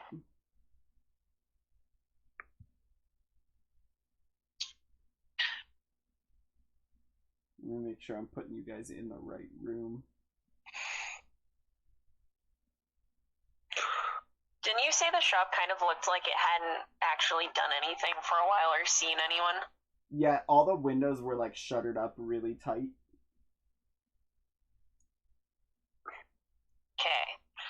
And I think after this building, it'll be like a good spot to end the session, honestly. So when you guys enter the coffin shop, you enter into a workshop. It's got everything that like you would need to make coffins. Obviously, like he just makes them in the same place that he sells them. And there's an old man working on one currently. You don't know his name yet, but this is what he looks like.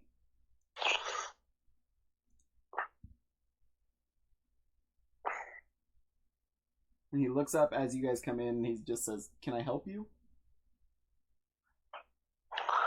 Yes, my name is Tony, and we are searching for my Tony the future Tiberius. coffin. Tony Tiberius. Oh my god. My time is drawing short. I need my measurements taken.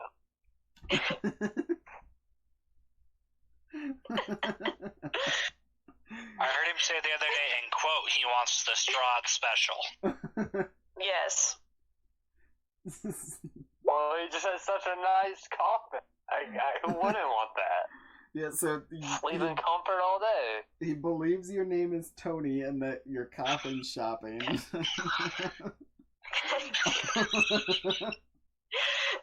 He says, "Well, let's head into the back room. Maybe there's something there that will fit you." Oh man. And he leads you into that room if you guys want to follow. Oh, hey, at least we're getting the full tour, right? Oh my gosh.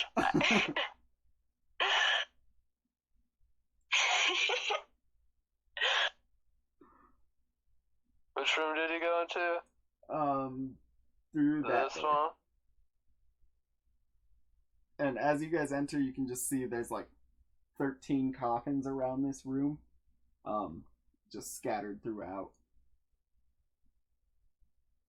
How expensive is his nicest coffin? They're all like shit coffins, like basically made of like really cheap like pine wood, not even finished. Like obviously it's funerals are not like a fancy thing here. How much for a coffin then? He says it'd be about 40 gold. But but you can tell he's getting really antsy. Like, he's like, "Are you gonna buy one or not?" For these cut rate pieces of shit, I won't pay more than 10 gold. He says, "Well, if you don't like it, you can get out, but please keep your voice down." What, am I gonna wake somebody up? He says, "No." He says, I just don't like loud noises.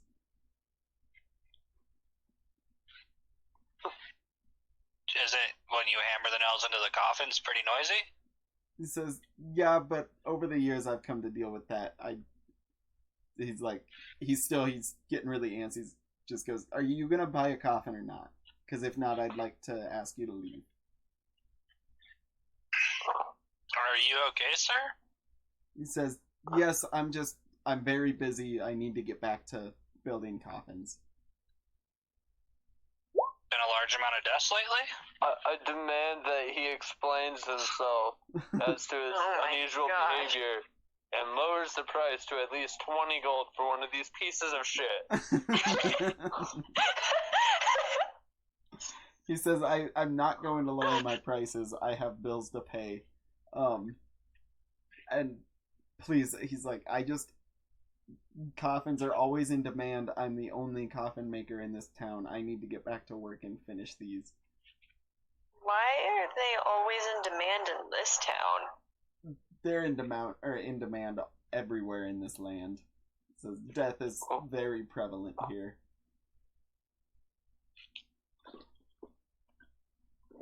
So death is very prevalent and very profitable. He says, "So what you saying?" "I do well." These 13 coffins you have stockpiled back here aren't enough for a little bit? It says, "You'd think so, but sometimes you just get a rush." Are you aware of some mass murder event that's about to happen? Can I cast primeval awareness? What'd you say, For Mark? vampires. Can I cast primeval awareness to sense if there's undead and just use a spell slot on that? Yes, you can. Kellen's also going to cast Detect Thoughts. You don't trust us, dude. I don't think any of us do. So, Mark, you can tell that there's undead nearby, or within the 1 mile. as in like, oh wow, like in the room. Can I do a perception check? Yes, you can. Okay, yeah. Kellen definitely cast Detect Thought. So, with your Detect Thoughts, you can tell that Henrik he just keeps thinking over and over again, oh god, if they find them, or if they wake them up. When are we not supposed to be waking up? He says, I don't know what you're talking about. But you do. Just come out with it. We're really good at killing things. He says, please leave. Please. It's not safe here. Mark, you don't see anything out of the ordinary, but you can tell he's very nervous. Wait, what? What? I said, Mark, with that perception check, doesn't see anything out of the ordinary, but he can tell Henrik's very nervous. And then Lexi, Does my intimidation affect?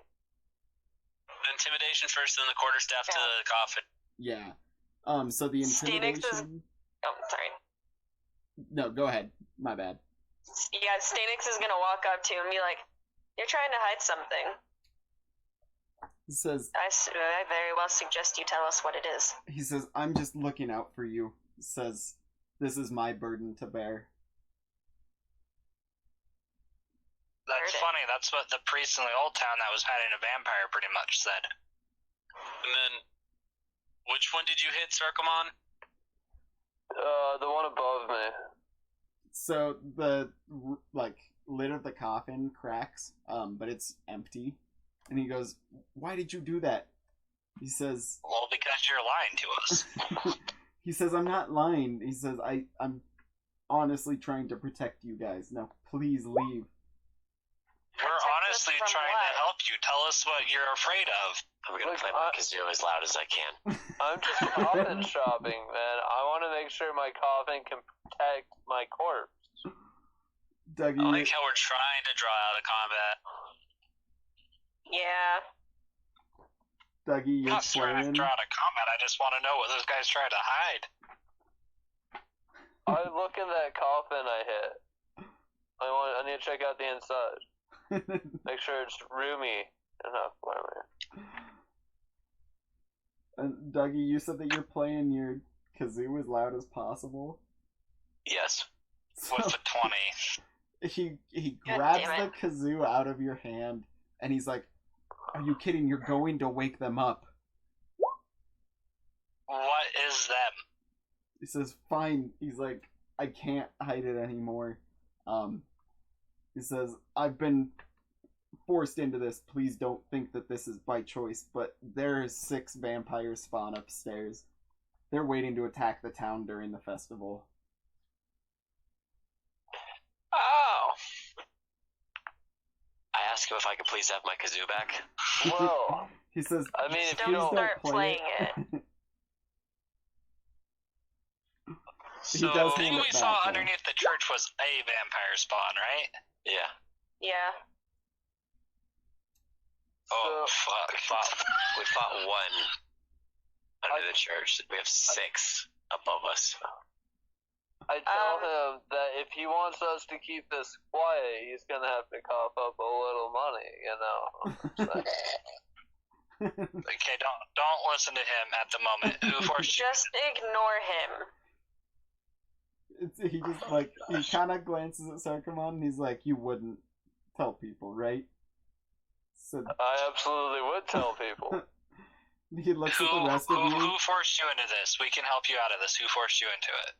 He says, "The vampire did, or the vampire spawn did. They came here and threatened to kill me if I didn't give them a place to stay. They've found ways to coerce other people in this town into helping them as well. Usually, Vallaki is safe from Strahd's influence because of a blessing provided by our church. The bones of Saint Andrel rest there, but they've gone missing. Perhaps if you found them and got them back before the festival, we could drive these spawn out before they cause too much havoc." The festival that's tomorrow. 2 days away right now. Because this is still technically have the an- same day that you saw him putting the notices up. Oh, yeah. Any leads where they went? He says, "No, but you could ask the priests over there. Father Petrovich would be helpful." He says, "But please, you must leave before you wake them up." Say that we had 6 people. Could we just, go fling open the lid and stab them all with wooden stakes real fast? He says, "Possibly, but I'm not sure." He says, "I don't deal with the undead very often. I don't know if they have additional protection." And you think that they went to more people than just you throughout the town? I can guarantee they did. So you don't even know how many there are. Could be all over the place. He says, town's infested with the stinking bastards. I think this entire fucking country's infested with these bastards. Yeah, that's true. But think it could be our country, and these could be our bastards. He's crazy, don't listen to him. Vampire spawn. He says, "I don't know if there's other vampires or other spawn in this town, but I do know that the ones upstairs have gotten others to help them in different ways." He says, "But just be careful."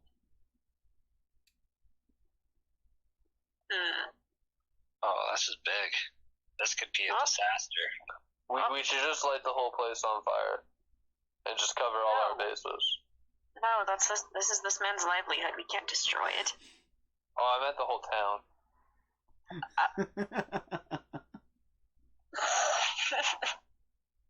I feel like many people would have a problem with that. I don't know how many, honestly. I mean, it would be out from under the thumb of that one master guy. We can't just leave 6 vampires spawn. I don't There's think no we can guarantee kill we can 6 kill them all. vampires spawn right now. So we could light this whole place on fire and lock the exits. No. I don't think that would work, and I'm not going to burn down these dudes' house on a chance. And a very bad chance at that, too. I think they'd probably just turn to bats or something. They Yeah. can probably do that. So are we gonna try to find the bones? I mean, I honestly think that's our best bet. Let's enter the bone zone. Let's go. Bone zone. But seriously, were you gonna pay us to not tell anybody about your harboring monsters intent on killing people? He Oh my says- god, one of us will give you money. Let's go. He says, regardless, in 2 days, it doesn't matter anyway. He says, spread my secret for all I care. People will still buy my coffins. We're not going to spread your secret, sir. Thank you for your help. I wish you just would have came out with it. A lot of this could have been avoided. He says, I'm sorry, I just didn't want to get you involved. I don't even know you. Oh, we're involved. Don't worry. We are We're way in over our heads. level evolved anyways, so He says, well, I hope that you can come up with a way to get these out of here and save this town. They don't deserve what I'm about to put them through. well, we both agree with that.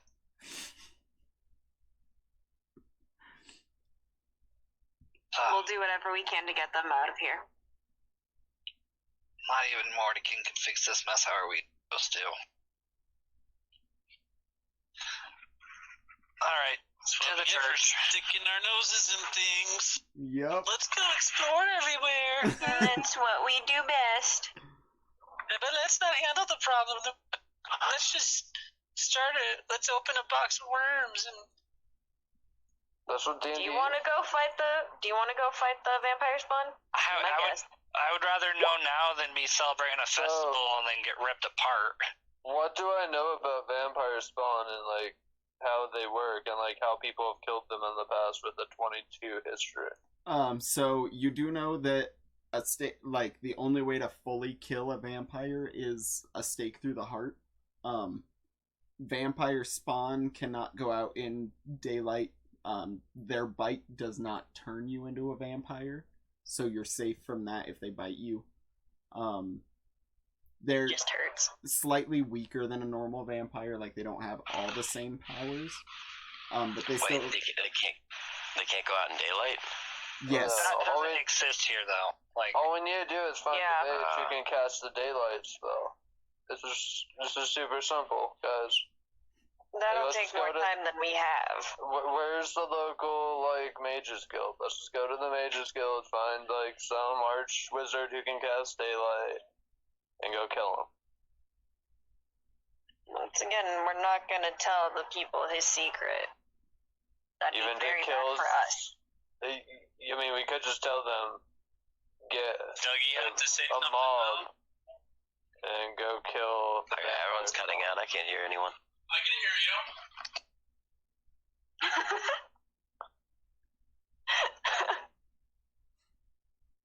I was gonna say, doesn't Dougie have to say something? Isn't it in his nature to protect the most Town's the guy? greater good? Protect the people. The greater good is the greater good. Yeah, with my personality trait, I can't let anyone That's in this whether we village kill all become the a victim. vampires. Tell them about the guy who's harboring vampires. Either way, any strategy that deals with the vampires is essentially for the greater good. At Lawful this good means point, we're operating our under the best- laws of this land. at this point, with what we know, helping the greatest good would be finding the So if bones they're lynched, and it can't be.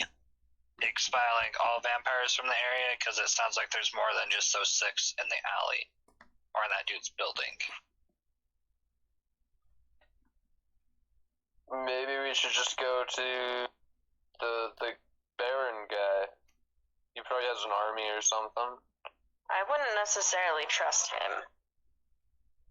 If anything, I think the Baron guy might be in cahoots with Strahd more than anything else at this point. I doubt that. He's probably just equally evil, but he's probably just insane in his own right. I mean, if he's jailing people for standing up against his word. Not standing up against this word for minor criticisms. That lady got terrified to death when she said that he jailed people for minor criticisms and ran away, like she might be jailed for that. Well, I never said he was a good person. I said he could help us kill vampire spawns. There's a big gap there. Probably the best bet's looking for bones.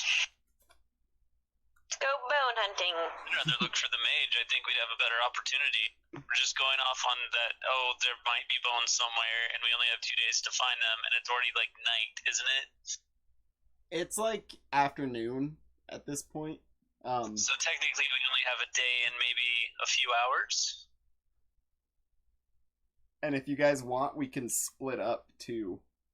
Half of you can go search for the mage, half of you can look for the bones. What mage are we looking for? They were just gonna see both is an off chance. Here. Since we don't want to fight them. So, do I figure out anything about any kind of high level wizard or sorcerer with the 19 investigation? Well, let's see, what level is a daylight spell? So, before we even go that far, the mage that lost to Strahd, if it's truly who Strahd told us he was, which I don't believe Strahd would lie to us for any reason, is one of the greatest mages in the world. And if he couldn't break this spell to bring down sunlight, which he certainly would have, then I don't think we're going to be able to find anyone here that can. That's not how the sunlight spell works. The sunlight spell just creates light equivalent of sunlight within an area. And but if they had someone that could do that, then Strahd they would have used that to stop the vampire. But Strahd's not a vampire spawn. Strahd is a full-fledged vampire. He's still weak to sunlight. It doesn't mean that even if he was in sunlight would lose. We don't know how strong Strahd is. Vampire spawn cannot go in sunlight. There's a difference.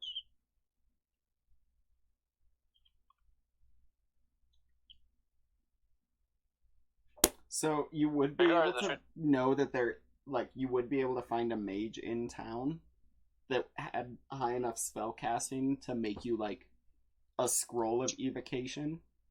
It would just be pretty pricey. Like, magic is not super common in these lands, so they charge higher prices than normal to get something like that. How much are we talking? Well, it's 3rd level, and let me see what the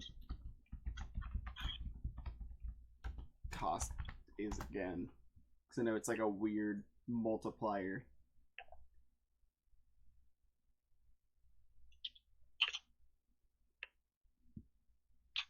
So it'd be like 350 gold for a scroll of daylight.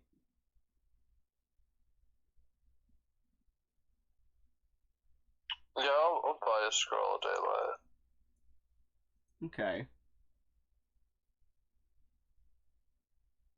Yeah, we'll say that you could just find that mage like pretty quick through just talking on the street. They can point you to where they would be, and then it's going to take them some time to scribe the scroll. So they take half payment up front, they'll do half on receipt, and they say to come back tomorrow. Okay. And then if you guys still want to go do the church, I would say let's save that for like the start of next session, because it's a slightly bigger part. Okay. If that works for everybody. falling asleep. Yeah, I'm starting to crash a little bit too.